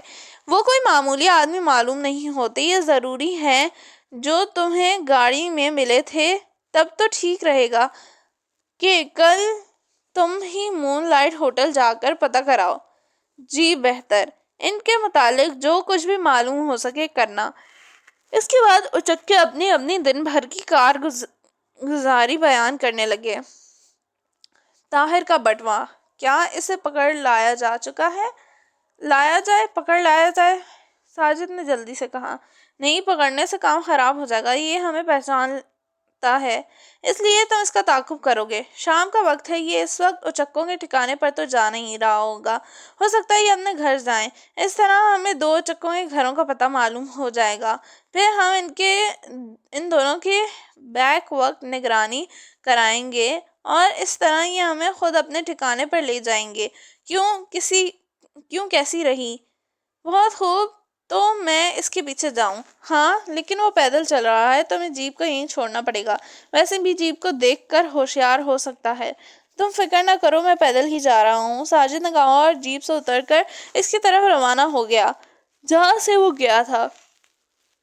آؤ ہم اپنے اپنے کمرے میں چلیں، آج کا کام ختم۔ وہ ہوٹل کے اندر داخل ہوئے اور سیڑھیاں چڑھنے کے بعد اپنے کمرے میں پہنچے۔ ان کے اٹھتے قدم رک گئے اور کمرے میں کسی کی باتیں کرنے کی آوازیں آ رہی تھیں۔ وہ حیران ہوئے بغیر نہ رہ سکے کہ بیگم جمشید کس سے باتیں کر رہی ہیں۔ انہوں نے دروازے پر دستک دی۔ بیگم جمشید نے دروازہ کھولا تو اندر انہیں بھی کوئی نظر نہ آیا، لیکن وہ یہ دیکھ کر ہنس پڑے کہ ٹرانسٹر آن تھا اور اس پر کوئی عورت کھانے پکانے کی ترکیبیں بتا رہی تھی۔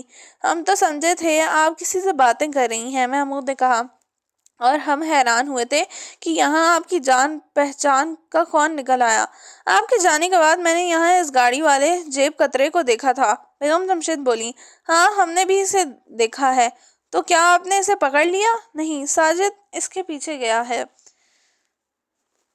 میں تو کہتی ہوں انہیں ایک ایک کر کے پکڑتے رہیں، بیگم جمشید بولی۔ اس طرح صرف 2-4 ہی پکڑے جائیں گے، باقی ہوشیار ہو جائیں گے۔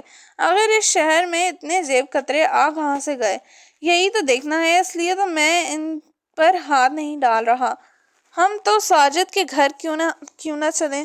کیوں؟ انسپکٹر جمشید نے حیران ہو کر کہا۔ مجھے ہوٹل میں الجھن سی ہو رہی ہے، ہر وقت غیر مردوں کا آمنا سامنا ہوتا رہتا ہے۔ تو تم اپنے کمرے میں رہا کرو، کھانا بھی یہیں منگوا لیا کرو اور آپ نیچے ہال میں کھائیں گے۔ گھبرانے کی ضرورت نہیں ہے، ہم یہاں 1-2 دن سے زیادہ نہیں ٹھہریں گے۔ کیا آپ کو یقین ہے کہ 1-2 دن کے اندر اندر آپ تمام جیب کتروں کو گرفتار کر لیں گے؟ خیال تو یہی ہے، جیب کترے معمولی ذہانت کے نہیں ہیں، بہت پھرتیلے ہیں، فرزانہ بولی۔ ہاں لیکن تم دیکھ چکی ہو کہ ان کی کوششیں 3 مرتبہ ناکام بنا چکا ہوں۔ کیا اس وقت آپ کا پرس آپ کی جیب میں ہے؟ محمود نے پوچھا۔ ہاں، کیوں تمہارا کیا خیال ہے نہیں ہوگا؟ انسپکٹر جمشید نے جیب میں ہاتھ ڈالتے ہوئے کہا، پھر وہ بری طرح چونکے۔ ارے کیا ہوا؟ چاروں بیک وقت بولے۔ کیا آپ کا بٹوا جیب میں نہیں ہے؟ وہ تو ہے، لیکن وہ طاہر والا بٹوا کہاں گیا؟ وہ تو میز پر تھا، طاہر نے لے لیا ہوگا۔ نہیں، طاہر اسے نہیں اٹھا سکتا تھا، میں نے اسے اٹھاتے ہوئے ہی نہیں دیکھا۔ پھر آخر وہ بٹوا کہاں چلا گیا؟ انسپکٹر جمشید نے کہا اور سوچ میں کھو گئے۔ چاروں انہیں حیران حیران نظروں سے دیکھ رہے تھے۔ اچکے پھر اسی ہال میں جمع تھے۔ اونچی کرسی پر ان کا استاد آنکھوں پر سیاہ شیشوں والی اینک لگائے بیٹھا تھا۔ اچانک وہ چکا اندر داخل ہوا جس نے گاڑی والا واقعہ سنایا تھا۔ تم بہت دیر سے آئے، میرے پیچھے پولیس کا ایک سپاہی لگا ہوا تھا، اسے چکما دے کر یہاں پہنچا ہوں۔ کیا مطلب؟ استاد چونکا۔ جی ہاں، میری نگرانی کل سے شروع ہوئی ہے۔ اوہ اچھا، ان کے متعلق کیا معلوم ہوا؟ کچھ پتہ نہیں چلا، ہوٹل کے رجسٹر میں ان کا نام مسٹر اینڈ مسز دورج ہے۔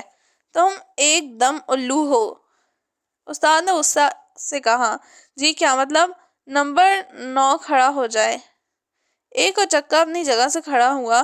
وہ ٹیکسی ڈرائیور تھا جس نے ٹیکسی میں انسپکٹر جمشید کا بٹوا اڑایا تھا۔ تم دونوں نے بھی ہم سب کو خطرے میں ڈال دیا ہے۔ کیا مطلب؟ ٹیکسی ڈرائیور چونک کر بولا۔ اب تمہارا شہر گھومنا اچھا نہیں ہے، آج سے تم اسی عمارت میں رہو گے، یہاں 1 منٹ کے لیے باہر نہیں جاؤ گے۔ لیکن استاد یہاں تو ہمارا دم گھٹ جائے گا، اور تمہاری وجہ سے اگر ہم سب پکڑے گئے تو آخر کیسے؟ پوچھ لو نمبر 7 سے جس کی نگرانی ہو رہی ہے، اور میرا خیال ہے تمہاری نگرانی بھی ہو رہی ہوگی، تو پھر تم سب اس عمارت کے ایک کمرے میں بند رہو گے، تمہارا کھانا وہیں پہنچ جایا کرے گا۔ استاد یہ ظلم ہے، ہم دم گھٹ کر مر جائیں گے۔ یہ تو ابھی بھی اچھا ہوگا، ہم خطرے سے آزاد ہو جائیں گے۔ کم از کم ہمیں اس عمارت میں تو گھومنے پھرنے کی اجازت دو، تاکہ تم کھڑکی سے جھانکو اور ہم سب پھنس جائیں۔ نہیں، یہ نہیں ہو سکتا۔ آخر بات کیا ہے استاد؟ پہلے تو آپ کبھی پولیس سے اتنا نہیں ڈرے۔ تم نہیں جانتے ان دنوں یہاں انسپکٹر جمشید اور اس کے بچے آئے ہوئے ہیں۔ کیا؟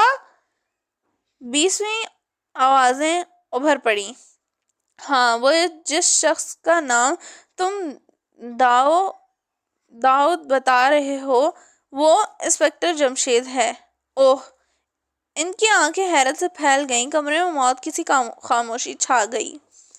فرزانہ کا خیال، انسپکٹر ساجد ان کے کمرے میں بیٹھا تھا، آپس میں ادھر ادھر کی باتیں ہو رہی تھیں کہ انسپکٹر طاہر اندر داخل ہوا۔ دروازے میں داخل ہوتے ہی اس نے سر کو کچھ جھکانا پڑتا تھا کیونکہ وہ قتل کے معاملے میں بہت خوش نصیب واقع ہوا تھا۔ کہو انسپکٹر، کیا رپورٹ ہے؟ انسپکٹر جمشید نے اسے دیکھتے ہی سوال کیا۔ ٹیکسی ڈرائیور رات سے غائب ہے اور ابھی تک وہ واپس نہیں آیا۔ کیا مطلب؟ کیا رات اس کے گھر کی نگرانی پر کوئی نہیں تھا؟ میں خود نگرانی کر رہا تھا، 8:30 بجے تک وہ گھر میں موجود تھا، پھر اس کے مکان کی بتیاں گل کر دی گئیں۔ اس کے بعد 15-20 منٹ تک وہاں موجود رہا لیکن وہ گھر سے باہر نہ نکلا، جس سے میں یہی سمجھا کہ وہ سو چکا ہوگا، لہٰذا میں وہاں چلا آیا۔ صبح سویرے ہی میں دوبارہ وہاں پہنچ گیا، لیکن اس مکان میں جب مجھے بہت دیر تک زندگی کے کوئی آثار نظر نہیں آئے تو مجھے اندر جا کر دیکھنا پڑا، وہاں کوئی بھی نہیں تھا۔ تم سے بڑی غلطی ہوئی طاہر، تمہیں وہیں رہنا چاہیے تھا۔ ساجد نے کہا۔ جی ہاں، میں بھی اس وقت یہی سوچ رہا ہوں اور سخت شرمندہ ہوں۔ طاہر کا سر شرم سے جھک گیا۔ خیر کوئی بات نہیں، ابھی ہمارے پاس ایک ذریعہ اور ہے۔ ساجد، تمہارا وہ کانسٹیبل ابھی تک آیا نہیں؟ انسپکٹر جمشید نے کہا۔ بس آتا ہی ہوگا، میں نے اسے کمرے کا نمبر بتا دیا تھا۔ کون سا کانسٹیبل سر؟ سب انسپکٹر طاہر نے حیران ہو کر پوچھا۔ کل ہم نے اس شخص کو مون لائٹ ہوٹل سے نکلتے ہوئے دیکھا تھا، جس نے انسپکٹر جمشید کی جیب سے ٹرین میں بٹوا نکالا تھا۔ میں نے اس کا تعاقب اس کے گھر تک کیا۔ انسپکٹر جمشید کی جیب؟ پھر وہ وہاں ایک کانسٹیبل کی ڈیوٹی لگا دی تھی۔ اوہ سمجھا، دیکھنا طاہر، شاید یہ وہی ہے، ساجد نے کہا اور طاہر اٹھ کر دروازہ کھولنے لگا۔ کانسٹیبل اندر داخل ہوا۔ کیا رپورٹ ہے؟ میں نے رات اس کا تعاقب کیا تھا تو وہ گھر سے نکلا تھا۔ جی ہاں، کس وقت؟ انسپکٹر جمشید نے پوچھا۔ 9:15 بجے۔ پھر؟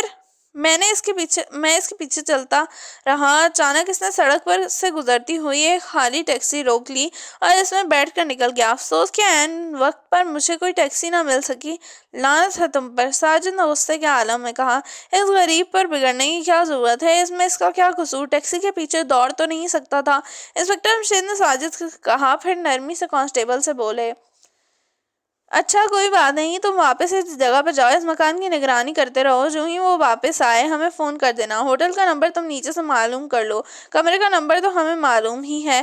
جی ہاں، اس نے کہا۔ بس جاؤ۔ کانسٹیبل کے جانے کے بعد وہ طاہر کی طرف مڑے۔ ٹیکسی ڈرائیور کے مکان کی نگرانی پر کسی کو مقرر کر دیا ہے؟ جی ہاں، معلوم ہوتا ہے اچکوں کو کسی طرح معلوم ہو گیا ہے۔ کیا؟ ساجد نے پوچھا۔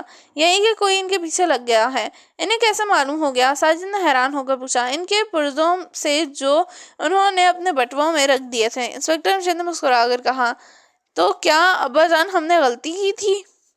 محمود نے شرمندہ لہجے میں پوچھا۔ نہیں، یہ بات نہیں، بلکہ جو ہوا اچھا ہی ہوا۔ ویسے ابا جان، آپ ایک بات بھول رہے ہیں، فرزانہ بول اٹھی۔ وہ کیا؟ ان تینوں پرزوں کے علاوہ وہ ٹیکسی ڈرائیور ایک ذریعے سے بھی ہوشیار ہو سکتا ہے۔ میں سمجھا نہیں، تمہارا اشارہ کس طرف تھا؟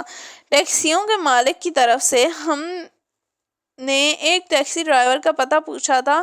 اوہ، انسپکٹر جمشید چونک اٹھے۔ تم بالکل ٹھیک کہہ رہی ہو طاہر، فوراً 2 آدمی ٹیکسیوں کے مالک کی نگرانی پر بھی لگا دو۔ جی بہتر۔ طاہر اٹھ کر باہر چلا گیا۔ اب ایک بات ثابت ہو جاتی ہے، انسپکٹر جمشید نے اس کے جانے کے بعد کہا۔ اور وہ کیا؟ ساجد نے پوچھا۔ وہ یہ کہ شہر کے تمام اچکے رات کے 9 بجے کے قریب کسی ایک جگہ ضرور اکٹھے ہوتے ہیں۔ یہ بات کس بات سے ثابت ہوتی ہے؟ ساجد نے حیران ہو کر پوچھا۔ تم اچھے انسپکٹر ہو جو اتنی بات بھی نہیں سمجھ سکے۔ اوہ، اب سمجھا۔ ہاں تم ٹھیک کہتے ہو ابا جان، میں بھی تو سمجھ گئی، فرزانہ بولی۔ اور میں بھی، محمود بولا۔ فاروق کچھ نہ بولا تو انسپکٹر جمشید اس کی طرف مڑے۔ فاروق تم خاموش ہو، تم کیا نہیں سمجھے؟ میں شوخی نہیں مارتا ان دونوں کی طرح، ورنہ میں جانتا ہوں ٹیکسی ڈرائیور اپنے گھر سے 9:15 بجے نکلا تھا اور گاڑی والا اچکا بھی 9:15 بجے نکلا تھا۔ فاروق نے برا سا منہ بنا کر کہا۔ بہت خوب، کمال ہے، ساجد کے منہ سے نکلا۔ پھر 3 دن گزر گئے۔ ٹیکسیوں کے مالک کی نگرانی 3 دنوں سے ہو رہی تھی۔ ٹیکسی ڈرائیور اور گاڑی والا اچکا ابھی تک اپنے اپنے گھر نہیں لوٹے تھے اور ان دنوں میں دولت پور کے کسی شخص کی بھی جیب نہیں کاٹی گئی تھی۔ ٹیکسیوں کا مالک بھی اپنے اڈے اور گھر کے علاوہ کہیں نہیں جاتا تھا۔ اب انسپکٹر جمشید ساجد اور تینوں بچے حیران اور پریشان تھے کہ یہ چکر کیا ہے، اور چکوں کو پکڑنے کے لیے انہوں نے جن 2 آدمیوں کو تجویز کیا تھا وہ اب غائب ہو گئے تھے۔ آخر وہ غائب کہاں ہو گئے تھے؟ ساجد کہہ رہا تھا۔ اس سے زیادہ اہم سوال یہ ہے کہ انہیں یہ کیسے معلوم ہو گیا کہ ہم ان کی نگرانی کر رہے ہیں؟ ابا جان، ٹیکسیوں کے مالک کو نہ بھولیے، فرزانہ بولی۔ تم تو بس اسی کے پیچھے پڑ گئی ہو، فاروق نے جل بن کر کہا۔ تمہارے خیال میں مجھے کس کے پیچھے پڑ جانا چاہیے، اور کون ایسا ہے جس کے ذریعے سے اچکوں کو یہ معلوم ہوا کہ ہم ان کی نگرانی کر رہے ہیں؟ میرا خیال ہے فرزانہ ٹھیک کہتی ہے۔ محمود نے فرزانہ کا ساتھ دیا۔ فرزانہ کی رائے میں بھی ایک خرابی ہے۔ انسپکٹر مشید، جو ان کی باتیں بغور سن رہے تھے، بولے، دیکھا، میں نے کہا تھا نا، تمہارا خیال ٹھیک نہیں ہے۔ ابا جان نے تو یہ نہیں کہا، فرزانہ نے سر ہوتے ہوئے کہا۔ ہاں فاروق، فرزانہ کا خیال بالکل ہی غلط نہیں کہا جا سکتا۔ انسپکٹر مشید بولے۔ تو پھر اس کے خیال میں کیا خرابی ہے؟ فاروق نے پوچھا۔ سوال یہ ہے کہ ہم ٹیکسیوں کے مالک سے ٹیکسی ڈرائیور کا پتہ پوچھوانا تھا۔ ہاں یہ ٹھیک ہے، ساجد بولا، اور اس کی وجہ بھی بتائی تھی۔ یہ بھی ٹھیک ہے، پھر اسے گاڑی والے اچکے کے متعلق کیسے معلوم ہوا؟ انسپکٹر مشید بولے۔ او واقعی، وہ سوچ میں پڑ گئی۔ یہیں آ کر فرزانہ کے خیال کی گاڑی بھی رک جاتی ہے۔ فرض کر لیجئے فرزانہ کچھ کہتے کہتے رک گئی۔ بس فرض نہ کرنا، ورنہ کام خراب کرو گی، فاروق نے اسے روکا۔ ہاں کیا فرض کریں؟ انسپکٹر مشید نے دلچسپی لینے والے انداز میں کہا۔ فرض کیجئے ٹیکسیوں کا مالک ہی اچکوں کا سردار ہے۔ وہ سب 3 روز پہلے رات کو اکٹھے ہوئے، انہوں نے اپنی اپنی کہانی اسے سنائی، پھر اچکوں کے سردار کو یہ یاد آیا کہ ہم اس ٹیکسی ڈرائیور کو تلاش کرتے پھر رہے ہیں۔ فوراً بعد اس کی سمجھ میں آ گئی، اور اس کے ساتھ وہ یہ بھی جان گیا کہ گاڑی والے اچکے کو بھی ہم ہی ٹکرائے تھے۔ زندہ باد فرزانہ، زندہ باد! اس سے زیادہ جاندار انداز لگایا ہی نہیں جا سکتا۔ کیوں ساجد، تمہارا کیا خیال ہے اس بارے میں؟ حیرت انگیز، فرزانہ کا ذہن واقعی بہت تیز ہے۔ جی ہاں، تلوار سے بھی تیز، فاروق نے جل بن کر کہا۔ جل گئے؟ فرزانہ مسکرائی۔ مجھے کیا پڑی ہے جلنے جلنے کے لیے اور بہت سی چیزیں ہیں، اس نے بدستور جل کر کہا۔ مثلاً؟ فرزانہ نے مسکرا کر پوچھا۔ مثلاً کوئلہ، لکڑی، گیس۔ بس کہیں سب کچھ نہ جلا بیٹھنا، محمود نے گھبرا کر کہا، اور اس کے انداز پر سب کو ہنسی آ گئی۔ لیکن معاملہ پھر اٹک جاتا ہے، ساجد بولا۔ وہ کیسے؟ محمود نے چونک کر پوچھا۔ ٹیکسیوں کے مالک کی نگرانی برابر 3 دن سے ہو رہی ہے۔ اگر وہ چکوں کا سردار ہے تو رات کے وقت وہ چکوں کی میٹنگ میں کیوں نہیں گیا؟ احتیاط کے خیال سے۔ کیا مطلب؟ اسے معلوم ہو گیا ہے کہ اس کی نگرانی ہو رہی ہے، فرزانہ بولی۔ ہاں یہ بھی ٹھیک ہے، پھر کیا کیا جائے؟ نگرانی بدستور جاری رہے گی۔ بہت اچھا، ایسا ہی ہوگا۔ اچھا اب میں چلتا ہوں۔ ساجد اٹھ کھڑا ہوا۔ ذرا طاہر کو میرے پاس بھیج دیں، انسپکٹر مشید بولے۔ کیوں، اس کی کیا ضرورت پڑ گئی؟ اس سے کچھ معلوم کرنا ہے۔ اچھا، وہ دروازے کی طرف مڑا ہی تھا کہ طاہر دروازے پر نمودار ہوا۔ وہ اسے دیکھ کر حیران رہ گئے۔ واپسی کا پروگرام۔ تم یہاں کیسے پہنچے؟ تمہیں تو ٹیکسیوں کے اڈے کے آس پاس ہونا چاہیے تھا۔ ساجد کی پیشانی پر شکنیں ابھر آئیں۔ جی ہاں، میں وہیں سے آ رہا ہوں۔ دراصل مجھے یہ معلوم کرنے آیا تھا کہ 3 دن سے یہ نگرانی ہو رہی ہے، اب تک کوئی خاص بات معلوم نہیں ہوئی۔ کیا نگرانی جاری رہے گی؟ ہاں، نگرانی بدستور جاری رہے گی۔ کیوں جمشید، تم کیا کہتے ہو؟ بالکل، نگرانی ہر حال میں جاری رہے گی۔ بہت بہتر، پھر تو میں وہیں پہنچتا ہوں۔ طاہر جانے کے لیے مڑا۔ ذرا ٹھہرنا انسپکٹر، مجھے تم سے کچھ معلوم کرنا ہے۔ جی فرمائیے، طاہر رک کر بولا۔ میں نے 3 دن پہلے تمہارا جو پرس تمہاری جیب میں سے نکالا تھا، کیا وہ تم نے میرے میز سے اٹھا لیا تھا؟ جی نہیں، تو میں نے تو نہیں اٹھایا تھا۔ کمال ہے، انسپکٹر مشید نے حیران ہو کر پوچھا۔ کیا بات ہے؟ ساجد نے پوچھا۔ وہ پرس کمرے سے غائب ہے۔ اچھا انسپکٹر، اگر وہ پرس تم نے نہیں اٹھایا تو پھر تم نے اپنا پرس مجھ سے کیوں نہیں مانگا؟ انسپکٹر مشید نے طاہر سے سوال کیا۔ دراصل مجھے خیال نہیں رہا، ابھی آپ کے ذکر کرنے پر یاد آیا۔ دوسری بات یہ کہ اگر میں کوئی بڑی رقم بھی نہیں، اس میں کوئی بڑی رقم بھی نہیں تھی۔ ہاں یہ تو ٹھیک ہے، شاید اس میں 440 روپے تھے۔ انسپکٹر مشید نے پوچھا۔ جی ہاں، مجھے یاد آ گیا، اتنے ہی تھے۔ خیر، میں اسے ایک بار پھر اپنے کمرے میں تلاش کروں گا، اگر مل گیا تو تمہیں واپس کر دوں گا۔ شکریہ، طاہر نے کہا۔ اگر اب میں جا سکتا ہوں؟ ہاں ضرور۔ طاہر کمرے سے نکل گیا تو انسپکٹر مشید بولے۔ تمہارا اسسٹنٹ بہت چست آدمی ہے، مجھے پسند آیا، مگر 2-3 سال پہلے جب میں یہاں آیا تو شاید یہ تمہارے ساتھ نہیں تھا۔ ہاں، اس وقت راشد تھا۔ یہ تو ابھی چند ماہ پہلے ہی آیا ہے، بہت ذہین آدمی ہے، لیکن افسوس ہے ہم دونوں مل کر ایک چکا بھی نہیں پکڑ سکے۔ ساجد نے ہنس کر کہا، دونوں کے بجائے تینوں کہو، کیونکہ اب میں بھی شامل ہو گیا ہوں۔ انسپکٹر جمشید مسکرائے۔ ابا جان، آپ ہمیں بھول رہے ہیں، فاروق نے شریر انداز میں کہا۔ تو پھر آپ یہ کہا جائے کہ ہم 6 آدمی مل کر ایک چکے کو نہیں پکڑ سکے، فرزانہ نے نتیجہ لہجے میں کہا۔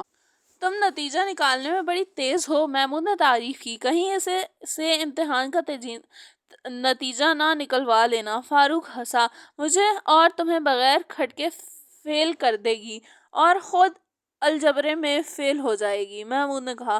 دیکھو الجبرے کا نام نہ لینا، مجھے اس کے نام سے ہی چڑ ہے، جبکہ ہم الجبرے کے پرچے میں 100 میں سے 100 نمبر حاصل کرتے ہیں۔ فاروق ہنسا۔ اس جگہ تو میں مار کھا جاتی ہوں۔ فرزانہ نے مایوسی سے کہا، بھائی تمہارے بچے بہت تیز ہیں۔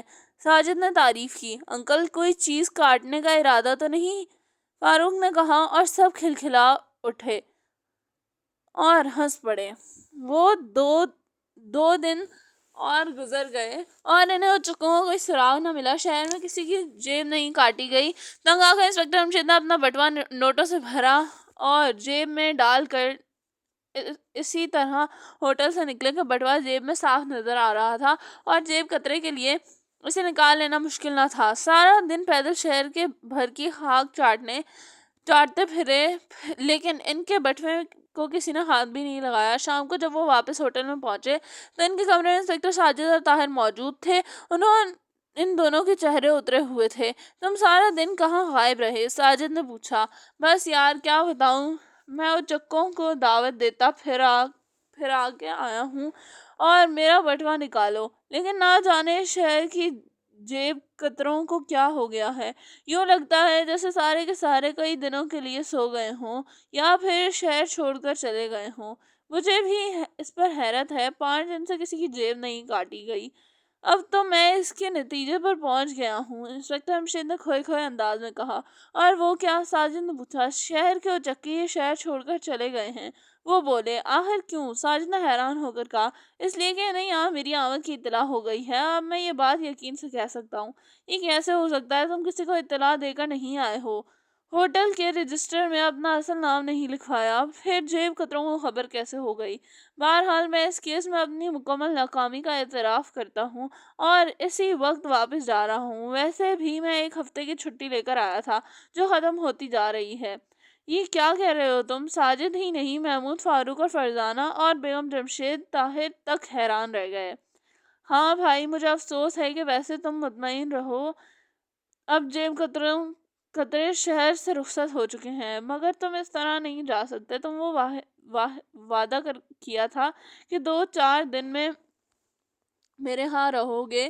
میرے بیوی بچے ہر روز تم لوگوں کے متعلق پوچھتے رہتے ہیں، پہلے تمہیں وہاں چل کر رہنا ہوگا۔ بھائی وہ تو میں نے اس صورت میں کہا تھا جب 1-2 دن میں جیب قطرے پکڑے جاتے۔ دراصل انہوں نے اپنی سرگرمیاں ہی بند کر دی ہیں، وہ ضرور یہ شہر چھوڑ کر جا چکے ہیں۔ بس اب ہمیں اجازت دو، اس وقت 4 بج رہے ہیں، گاڑی 6 بجے جاتی ہے، 2 گھنٹے ہیں ہمارے پاس۔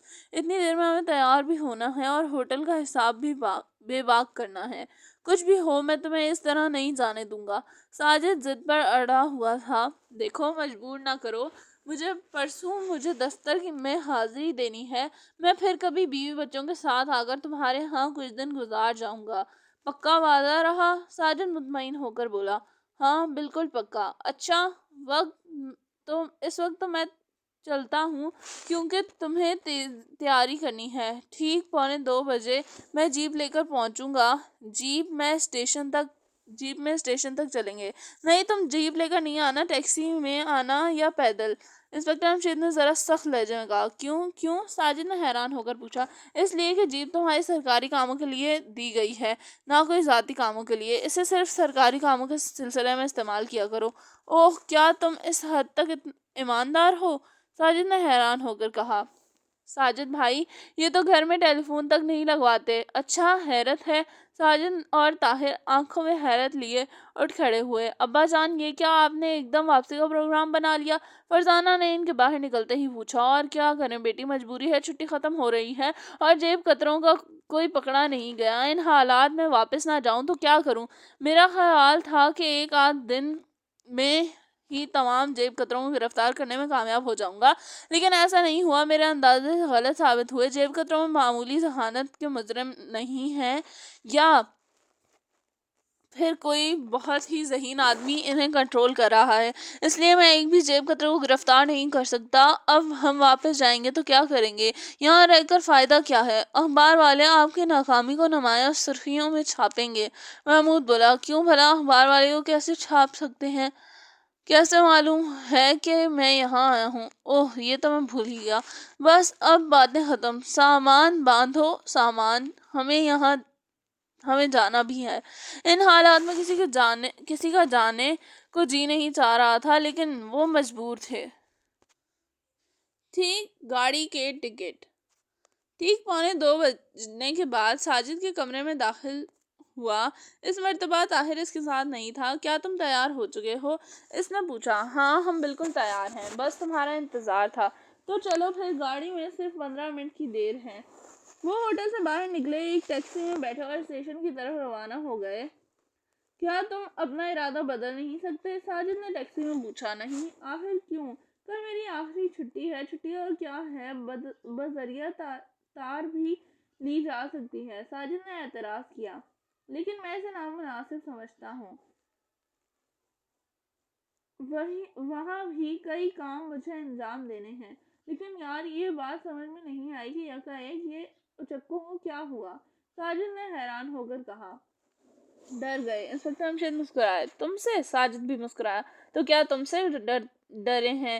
تم تو یہاں پہلے ہی موجود تھے۔ اگر تمہارے جانے کے بعد انہوں نے اپنا کاروبار شروع کر دیا تو بے فکر رہو، میں پھر آؤں گا، اور اس مرتبہ اتنی خاموشی سے آؤں گا کہ میرے سوا کسی کو خبر نہیں ہوگی۔ تمہیں بھی نہیں، مجھے بھی نہیں۔ کیوں؟ مجھے خبر کرنے میں کیا حرج ہے؟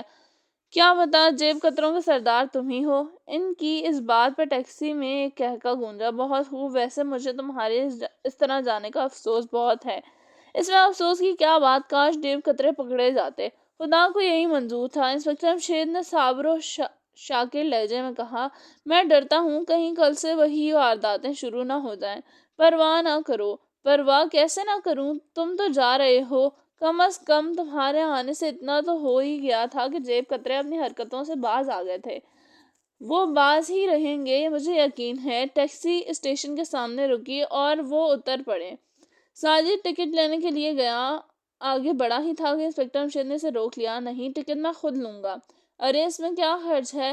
نہیں، تم بچوں کے پاس ٹھہرو، انہوں نے کہا، اور بکنگ کی کھڑکی کے پاس چلے گئے۔ ٹکٹ لے کر واپس آئے اور سب پلیٹ فارم پر پہنچے۔ گاڑی تیار کھڑی تھی۔ وہ سیکنڈ کلاس کے ایک ڈبے میں سوار ہو گئے۔ رش کم تھا اور اس ڈبے میں ان کے علاوہ کوئی نہیں تھا۔ آخر گاڑی نے وصل دی۔ جوں ہی گاڑی رینگنے لگی، انہوں نے ہاتھ ہلائے اور اس وقت ساجد کی آنکھوں میں 2 آنسو جھلملا اٹھے۔ تینوں بچے اداس تھے۔ انہیں انسپکٹر امشید کا یہ اقدام پسند نہیں آیا تھا، لیکن انہوں نے باپ کے سامنے زبان کھولنے کی تربیت نہیں پائی تھی۔ مجبور تھے اور خاموش بیٹھے کھڑکی سے باہر دیکھ رہے تھے۔ ہر چیز گھومتی ہوئی ایک نظر کے سامنے سے غائب ہو رہی تھی۔ تم خاموش ہو؟ آخر انسپکٹر جمشید بولے۔ جی، فاروق صرف اتنا ہی کہہ سکتا تھا۔ تمہیں میرا اس طرح چلا آنا بہت اچھا نہیں لگا نا؟ یہی بات ہے نا؟ جی نہیں تو، محمود نے گھبرا کر کہا۔ نہیں، میں جانتا ہوں، بات یہی ہے۔ آپ ہم سے بہتر سمجھتے ہیں، فرزانہ نے کہا۔ اور تم بیگم، تم بھی تو کچھ بولو۔ تم بھی خاموش ہو۔ کیا بولوں جب بچے ہی خاموش ہیں؟ ارے بھائی، اس میں اداس ہونے والی کون سی بات ہے؟ ایسا بھی ہوتا ہے۔ نہیں ابا جان، ہم اداس تو نہیں ہیں۔ تو پھر بولو، باتیں کرو، ہنسو، چہکو۔ فاروق اور محمود ہی کچھ چپ چاپ ہیں۔ میں تو بالکل خوش ہوں۔ فرزانہ مسکرائی۔ جی ہاں، تم تو کبھی اداس ہو ہی نہیں سکتی، فاروق نے جلے بھلے انداز میں کہا۔ کیوں نہیں ہو سکتی؟ کیا میں انسان نہیں ہوں؟ ارے تم انسان ہو؟ فاروق نے حیران ہو کر کہا۔ انسپکٹر امشید ان کے موڈ کو بدلتے دیکھ کر خوش ہوئے۔ ہاں، اب آئے ہو نا تم اپنے اصل راستے پر۔ تمہاری یہی باتیں تو اچھی لگتی ہیں۔ ابا جان، آخر جیب کتروں کو اپنے آپ کے متعلق کیسے معلوم ہو گیا؟ سوچو، ذہن پر زور دو۔ تو کیا آپ کو معلوم ہے کہ فاروق نے حیران ہو کر کہا ہاں بھائی میں تو جانتا ہوں۔ انسپکٹر جمشید مسکرائے لیکن دولت پور میں تو آپ نے اس کا اظہار نہیں کیا، کیا فائدہ تھا اچکے اور ہوشیار ہو جاتے، لیکن ہم تینوں اس بات کو کیوں نہیں سمجھ سکے؟ محمود نے حیران ہو کر کہا اس کی صرف ایک ہی وجہ ہو سکتی ہے۔ فاروق نے کہا اور وہ کیا؟ فضا نے دلچسپی لیتے ہوئے کہا وہ یہ کہ ہم تینوں کے دماغوں میں بھوسا بھرا ہوا ہے۔ فاروق مسکرایا دیکھو تم صرف اپنے دماغ کے متعلق کہہ سکتے ہو، ہم دونوں کے نہیں۔ محمود نے غصیلے لہجے میں کہا اگر تم دونوں کے دماغوں میں بھوسا نہیں بھرا ہوا تو بتاؤ چکوں کو کیسے ابا جان کی آمد کا پتہ چل گیا؟ یہ بات تو واقعی ہماری سمجھ میں نہیں آئی۔ تو پھر اس بات کو تسلیم کر لو کہ دماغوں میں بھوسا بھرا ہوا ہے۔ اچھا تم مجبور کرتے ہو تو تسلیم کر لیتے ہیں، فرزانہ نے معصومی صورت بنا کر کہا، جس پر سب کو ہنسی آ گئی۔ اچانک انسپکٹر جمشید نے اپنی جیب سے گاڑی کے ٹکٹ نکالے اور بولے بھائی اپنا اپنا ٹکٹ لے لو، اپنے پاس ہی رکھیے۔ ابا جان ہم کیا کریں گے؟ نہیں بھائی تم اپنا اپنا ٹکٹ اپنے پاس رکھو، انہوں نے ایک ایک کو ٹکٹ دیتے ہوئے کہا۔ انہوں نے حیران ہو کر ٹکٹ لے لیے، وہ سمجھ نہیں سکے کہ یہ ٹکٹ ان کو دینے کی کیا وجہ ہو سکتی ہے۔ اچانک محمود اپنی سیٹ سے اچھل پڑا، کیوں تم بچھو نے کاٹا ہے؟ فاروق نے اس کا مذاق اڑایا لیکن اس نے اس بات کو کوئی جواب نہیں دیا، وہ تو حیران نظروں سے ٹکٹ کو دیکھتا جا رہا تھا۔ فاروق اور فرزانہ بھی اپنے اپنے ٹکٹ کو دیکھ رہے تھے اور پھر ان کی بھی وہی حالت ہوئی، وہ دونوں بھی بری طرح اچھلے۔ اب تو بیگم جمشید بھی نہ رہ سکی، ٹکٹ جو انہوں نے اپنے پرس میں رکھ لیا تھا نکال کر دیکھا، دوسرے ہی لمحے ان کا بھی وہی حال ہوا۔ مجرم وہ متحرانہ انداز میں آنکھیں پھاڑ پھاڑ کر انسپکٹر جمشید کو دیکھ رہے تھے۔ کیا بات ہے بھائی تم مجھ سے اس طرح کیوں دیکھ رہے ہو؟ آخر انسپکٹر جمشید نے بھی مسکرا کر کہا۔ ان کی مسکراہٹ میں حد درجے شوخی رچی تھی۔ وہ ہم کیا دیکھ رہے ہیں ابا جان؟ آخر محمود بولا۔ ارے تو پھر؟ انسپکٹر جمشید نے مصنوعی حیرت سے کہا یہ تو دولت پور سے صرف اگلے اسٹیشن کے ہیں۔ فاروق بولا اور جو آنے والا ہے اترنے کی تیاری کرو۔ انسپکٹر جمشید مسکرائے۔ ہم اس کا مطلب نہیں سمجھے، فرزانہ نے الجھ کر کہا۔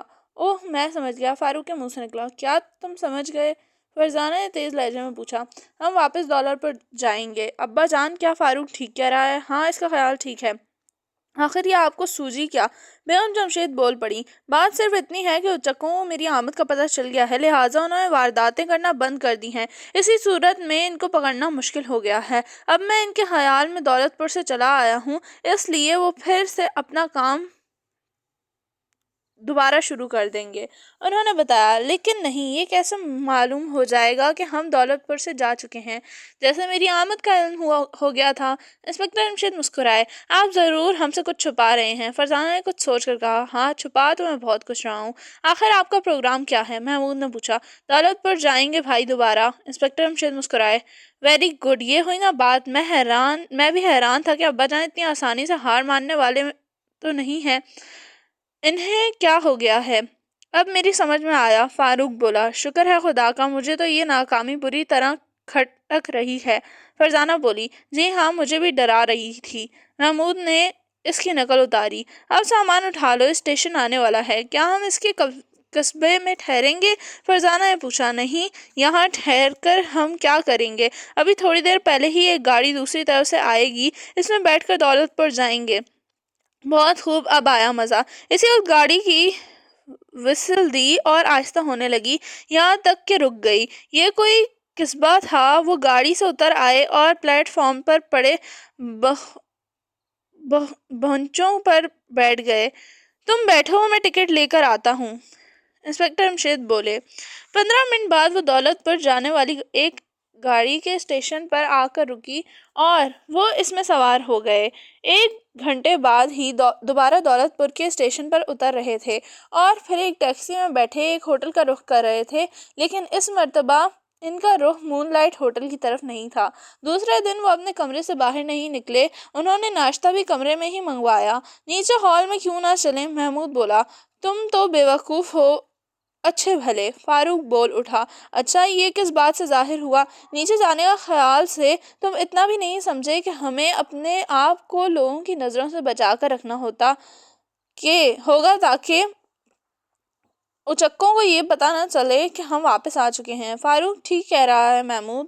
جی ہاں، میں کب کہتا ہوں کہ یہ غلط کہہ رہا ہے؟ محمود مسکرایا۔ لیکن ابا جان، اچکوں کو پکڑنے کے لیے ہمیں آخر باہر تو نکلنا ہی پڑے گا۔ فرزانہ بولی۔ ابھی نہیں، ابھی تو ہم یہ دیکھیں گے کہ اچکے دوبارہ وارداتیں شروع کرتے ہیں یا نہیں۔ اگر انہوں نے 2-4 دن تک کوئی حرکت نہ کی تو کیا ہم کمرے میں بند ہی رہیں گے؟ محمود نے پریشان ہو کر کہا۔ نہیں، اس صورت میں ہم اپنے چہروں پر تھوڑی تبدیلی کر لیں گے۔ مثلاً؟ فاروق نے پوچھا۔ مثلاً یہ کہ میں مونچھیں لگوا لوں گا اور تم تینوں کے چہرے میں تو کوئی خاص تبدیلی کرنے کی ضرورت ہی نہیں، تھوڑا بہت فرق ڈالا جائے گا۔ بہت خوب، اب آئے گا نا جاسوسی کا مزہ۔ فاروق خوش ہو گیا۔ اسی طرح لڑتے جھگڑتے اور نوک جھوک کرتے شام ہو گئی۔ آخر انسپکٹر جمشید نے گھنٹی کا بٹن دبایا۔ یس سر، بیرے نے اندر آ کر پوچھا۔ بھائی ذرا شام کا اخبار تو لا دو۔ انہوں نے بیرے کو 5 روپے کا سکہ دیتے ہوئے کہا۔ جی بہتر۔ بیرا باہر چلا گیا۔ آپ اخبار کا کیا کریں گے؟ محمود نے پوچھا۔ دیکھوں گا کہ پروگرام شروع ہو گیا ہے یا نہیں۔ جیب کتروں کا؟ فاروق بولا۔ ہاں۔ اسی وقت بیرا اخبار لے کر اندر داخل ہوا اور میز پر ڈال کر چلا گیا۔ وہ سب ایک ساتھ اخبار پر جھک پڑے، پھر سرخی دیکھ کر چونک اٹھے۔ یہ دولت پور کا مقامی اخبار تھا۔ سرخی تھی: 7 دن کے بعد جیب کٹنے کی وارداتیں پھر شروع ہو گئیں۔ آج 6 آدمیوں کے بٹوے اڑا لیے گئے تھے۔ لو بھائی، پروگرام شروع ہو گیا ہے، اب ہمیں بھی آج سے ہی اپنا کام شروع کرنا ہوگا۔ اب کیا پروگرام ہے؟ تمہاری امی یہیں رہیں گی اور ہم چاروں باہر چلے جائیں گے۔ تو پھر چلیے۔ ابھی نہیں، مغرب کے بعد۔ مغرب کے بعد؟ وہ ہوٹل سے باہر نکلے۔ کہاں چلنا ہے؟ فرزانہ نے پوچھا۔ بس دیکھتے جاؤ، آج ہم ان کا ٹھکانہ معلوم کر کر رہیں گے۔ انسپکٹر جمشید بولے۔ اس وقت ان کے چہرے پر مصنوعی مونچھیں لگی ہوئی تھیں۔ فاروق کے منہ پر دائیں طرف ایک سیاہ رنگ کا ابھرا ہوا تل بنا ہوا تھا۔ محمود کی ناک کی نوک پر ایک سیاہ رنگ کا ڈبہ سا تھا اور فرزانہ کے گال پر زخم کا نشان تھا۔ ان معمولی تبدیلیوں سے وہ کافی بدلے بدلے نظر آ رہے تھے اور پہلی نظر میں پہچانے نہیں جا سکتے تھے۔ پیدل چلتے ہوئے وہ ایک عمارت کے سامنے پہنچے۔ اس کے دروازے پر نظر رکھنا، انسپکٹر جمشید نے کہا۔ یہاں کون رہتا ہے؟ فرزانہ نے پوچھا۔ وہی ٹیکسی ڈرائیور، تم تینوں اس کا تعاقب کرو گے۔ اور آپ؟ محمود نے پوچھا۔ میں بعد میں آؤں گا۔ ٹھیک 8:45 بجے ٹیکسی ڈرائیور عمارت سے باہر نکلا۔ وہ باہر آ رہا ہے، ہوشیاری سے تعاقب کرو، اور یہ ٹیکسی میں جائے تو تم بھی کوئی ٹیکسی پکڑ لینا۔ جی بہتر۔ تینوں اس کی طرف چل پڑے جس طرف ٹیکسی ڈرائیور تھا۔ ان کے جانے کے بعد وہ بھی وہاں سے چل پڑے اور ایک دوسری عمارت کے سامنے رکے۔ جلد ہی وہاں سے بھی ایک آدمی نکلا اور اس کے پیچھے چل پڑے۔ وہ شخص پیدل چلتا رہا۔ آخر 20 منٹ تک چلنے کے بعد ایک عمارت کے سامنے رکا۔ اسے رکتے دیکھ کر انسپکٹر جمشید ایک عمارت کی اور ہو گئے۔ اس نے ادھر ادھر دیکھا اور پھر اندر داخل ہو گیا۔ اسی وقت ہلکی سی آواز آئی۔ ابا جان، ہم یہاں ہیں۔ وہ چونک کر مڑے۔ ان سے تھوڑے فاصلے پر تینوں دیوار سے لگے اندھیرے میں کھڑے تھے۔ تو وہ بھی اسی مکان میں گیا ہے؟ جی ہاں۔ یہ کون تھا جس کے پیچھے آپ آئے ہیں؟ محمود نے کہا۔ وہ اس کا چہرہ نہیں دیکھ سکے تھے کیونکہ اس نے کوٹ کا کالر کھڑے کیے ہوئے تھے۔ اچکوں کا سردار؟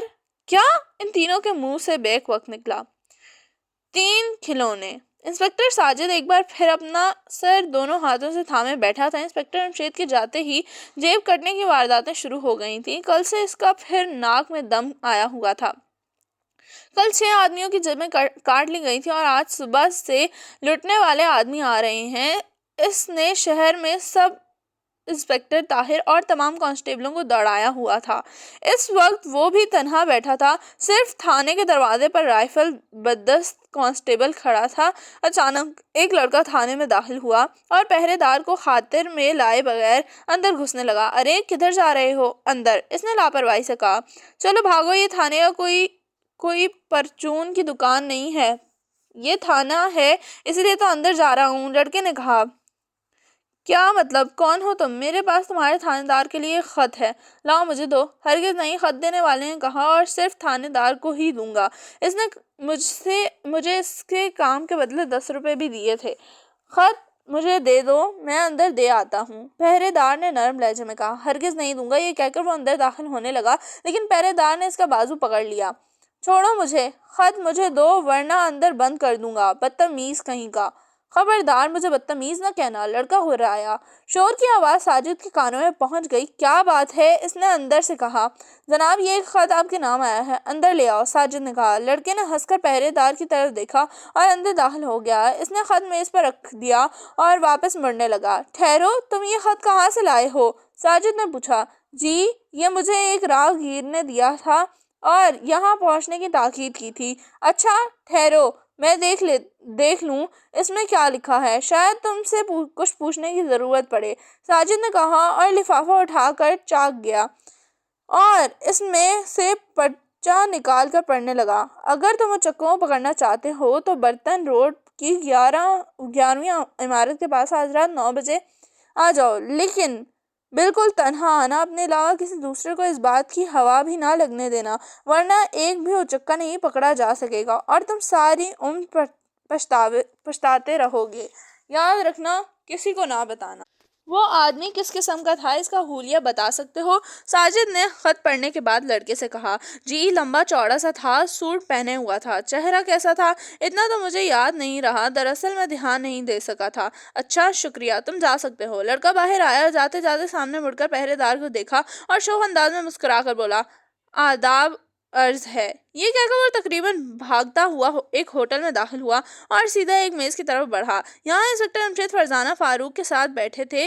کیوں محمد دے آئے خط؟ انسپکٹر امشید نے اس لڑکے سے پوچھا جو دراصل محمود تھا۔ جی ہاں۔ ساجد نے تمہیں پہچانا تو نہیں؟ جی نہیں۔ بہت خوب۔ رات تاریک تھی، آسمان پر کالے کالے بادل چھائے ہوئے تھے، ایسے میں برٹن روڈ پر کی عمارت نمبر 11 کے کمرے میں تمام اچکے جمع تھے۔ ان کا استاد بھی اپنی کرسی پر جمع تھا۔ وہ باری باری کھڑے ہو کر اپنے اپنے بٹووں کی تفصیل بتا رہے تھے، بٹوے اچھال رہے تھے۔ ان کا استاد دبوچ رہا تھا کہ اچانک ہال میں ایک تیز آواز گونجی، خبردار کوئی اپنی جگہ سے نہ ہلے، تم سب اپنے اپنے ہاتھ اوپر اٹھا لو۔ وہ چونک اٹھے۔ ہال کے دروازے میں انسپکٹر ساجد پستول لیے کھڑا تھا، پستول کی نالی اٹھی ہوئی تھی۔ ہاتھ اوپر اٹھاؤ۔ بہت خوب، ہم 10-11 ہیں اور تم تنہا۔ انسپکٹر بہتر یہ ہے کہ تم اپنا پستول نیچے پھینک دو، استاد نے مسکرا کر کہا۔ تم کیا سمجھتے ہو میں تنہا ہوں؟ تو کیا اپنے ساتھ سکندر کی فوج لائے ہو؟ استاد نے ہنس کر کہا۔ خاموش، ورنہ سب سے پہلے گولی تمہارے ہی سر میں گھسے گی۔ تم بھول رہے ہو اب یہاں سے بچ کر نہیں جا سکتے، مگر میں حیران ہوں تم اندر کیسے آئے؟ دروازے پر بیٹھا ہوا چوکیدار کہاں ہے؟ میں اسے گہری نیند سلایا آیا ہوں، وہ 3 گھنٹے سے پہلے ہوش میں نہیں آئے گا۔ ساجد مسکرایا۔ اوہ، تم اسے بے ہوش کر آئے ہو؟ ہاں۔ سودا کر لو انسپکٹر، ہم آج ساری کمائی تمہارے حوالے کرنے کو تیار ہیں۔ استاد نے ہار مان کر کہا۔ میں حرام کی کمائی پر لعنت بھیجتا ہوں۔ اچھا، میں تمہیں 10 لاکھ روپے دے سکتا ہوں۔ خاموش رہو، مجھے ایسی کمائی نہیں چاہیے۔ تم دیکھو تو صحیح، یہ دیکھو میری میز کی دراز میں کتنی دولت ہے۔ یہ کہتے ہوئے اس نے اپنے میز کی دراز کھول ڈالا۔ خبردار، میز پر سے اپنا ہاتھ اوپر اٹھا لو۔ مگر اتنی دیر میں استاد پستول اٹھا کر فائر کر چکا تھا۔ گولی ساجد کے پستول پر لگی اور اس کا ہاتھ اچھل کر زمین پر گرا جیسے ایک اچکے نے دوڑ کر اٹھا لیا۔ ہاتھ اوپر اٹھاؤ، استاد ہرایا۔ ابھی نہیں، پیچھے سے ایک آواز آئی۔ وہ سب چونک کر مڑے۔ ایک لڑکی اندر داخل ہو رہی تھی، اس کے ہاتھ میں ایک گڑیا تھی۔ یہ کیا چکر ہے؟ کون ہو تم؟ میں یہ گڑیا آپ کی خدمت میں پیش کرنے آئی ہوں، لڑکی بولی۔ بکواس نہ کرو، استاد ہرایا۔ جی بہتر۔ اس وقت لڑکی نے گڑیا کا پیٹ ہاتھ کے آگے بڑھا کر دبا دیا، اس میں سے ایک دھوئیں کی پتلی سی لکیر نکلی اور سیدھے اچکوں کی طرف گئی۔ 3-4 اچکے منہ سے چیخیں نکال کر فرش پر لڑک گئے۔ ارے ارے، یہ کیا؟ اس گڑیا کے علاوہ بھی ہمارے پاس کچھ ہے، ایک اور آواز آئی۔ اس مرتبہ ایک لڑکا اندر داخل ہوا، اس کی آنکھیں حیرت سے پھیل گئیں، حیرت کی وجہ سے ان کے منہ سے ایک لفظ بھی نہ نکل سکا۔ یہ دیکھیے، یہ ایک پینسل تراش ہے، یہ آپ لوگوں کے درمیان پھینکتا ہوں۔ یہ کہتے ہی اس نے پینسل تراش اچکوں پر اچھال دیا۔ پینسل تراش ہلکی سی آواز کے ساتھ زمین میں سے ٹکرایا اور ایک دھماکہ ہوا۔ اس پینسل تراش میں سے چکا چوند کر دینے والی روشنی نکلی جو ان کی آنکھوں کو خیرہ کر گئی۔ ارے مر گئے، اف میرے خدا، آنکھوں کو کیا ہو گیا ہے؟ کئی اچکے اپنی آنکھوں پکڑ کے چلنے لگے۔ استاد حیرت کا بت بن نہ دیکھ رہا تھا۔ آپ یہ چاکلیٹ کھائیے۔ ایک اور لڑکا اندر داخل ہوا، استاد سے بولا، ساتھ ہی اس نے ایک چاکلیٹ اس کی طرف اچھال دیا۔ وہ ڈر کر پیچھے ہٹا، لیکن اتنی دیر میں چاکلیٹ کسی ننھے منھے بم کی طرح پھٹ چکا تھا۔ استاد کے ہاتھ سے پستول چھوٹ کر زمین پر آ رہا۔ بہت خوب، اب تم ہاتھ اوپر اٹھا دو۔ ایک نوجوان اندر داخل ہوا جس کے چہرے پر مونچھیں تھیں، ہاتھ میں پستول تھا۔ استاد کے ہاتھ اوپر اٹھ گئے۔ اس کے جو ساتھی ہوش میں تھے ان کے ہاتھ بھی اوپر اٹھ گئے۔ ساجد حیرت کا بت بنا کھڑا رہا۔ کھیل ختم ہوا۔ ساجد، اب تم فوراً سپاہیوں کو فون کر کے بلا لاؤ۔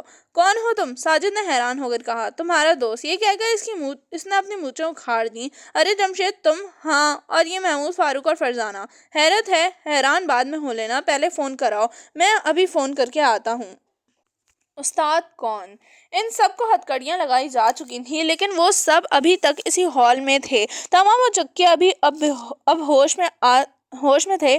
ساجد ابھی تک حیران تھا۔ یہ سب کچھ اس طرح آنا فانا میں ہوا تھا کہ کسی کی سمجھ میں نہیں آ رہا تھا کہ کیا ہوا اور کیسے ہوا۔ اور اب انسپکٹر ساجد، میرا کام ختم ہو چکا۔ تم ان اچکوں کو باندھ کر لے جا سکتے ہو۔ ان کا اچار ڈال دو، مجھے اس سے کوئی غرض نہیں ہے۔ میرے ذہن میں بہت سے سوال ابھر رہے ہیں۔ میں جانتا ہوں، خیر تمہارے سوال کرنے کی ضرورت نہیں، میں خود ہی سب کچھ بتائے دیتا ہوں۔ تم اچکوں کے سردار کو دیکھ رہے ہو، اسے پہچانتے ہو نہیں؟ ساجد نے کہا۔ تمہارا اسسٹنٹ کہاں ہے؟ پولیس کے سپاہیوں کے ساتھ وہ نہیں آیا تھا۔ وہ نہیں ملا، تھانے میں بھی نہیں تھا، نہ گھر ملا۔ وہ مل بھی کیسے سکتا تھا، وہ تو یہاں موجود ہے۔ جی ہاں، یہ رہے وہ حضرت۔ انسپکٹر جمشید نے استاد کی طرف اشارہ کرتے ہوئے کہا۔ کیا؟ وہ ایک ساتھ چلائے۔ ہاں، اس کے چہرے سے اینک اتار دو، خود ہی دیکھ لو۔ ساجد نے آگے بڑھ کر اس کی اینک کھینچ لی اور پھر وہ سب حیران رہ گئے۔ طاہر ان کے سامنے تھا۔ اب یہ بات تمہاری سمجھ میں آ گئی ہوگی کہ وہ چکوں کو میری آمد کا کیسے پتہ چل گیا تھا۔ انسپکٹر جمشید مسکرائے۔ اب تو سب کچھ سمجھ میں آ گیا ہے۔ ہاں، دراصل مجرم تو شروع سے آخر تک ہمارے ساتھ رہا ہے۔ اسے ہماری ہر بات کا پتہ چلتا رہا۔ جب کہ میں نے 2 چکوں کی نگرانی شروع کرائی تو اس نے انہیں اس عمارت میں قید کر دیا اور اس طرح ہمارے راستے بند ہو گئے۔ پھر بھی یہ مجھ سے ڈر گیا اور اس نے وارداتیں ہی روک دیں۔ تمہیں یاد ہوگا کہ ایک دن مون لائٹ ہوٹل کے کمرے میں باتیں کر رہے تھے، جب تم اٹھ کر جانے لگے اور تم نے ایک دروازہ کھولا تو یہ دروازے پر موجود تھا۔ تم اسے دیکھ کر حیران ہوئے تھے کیونکہ تم نے تو اس کی ڈیوٹی ٹیکسیوں کے اڈے پر لگائی تھی۔ ہاں، مجھے یاد ہے۔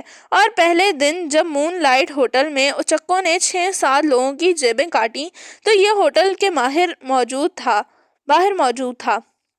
جب اس کے ساتھی ہوٹل سے باہر نکل گئے تو یہ کانسٹیبلوں کو لے کر اندر آ گیا اور دروازہ بند کر دیا۔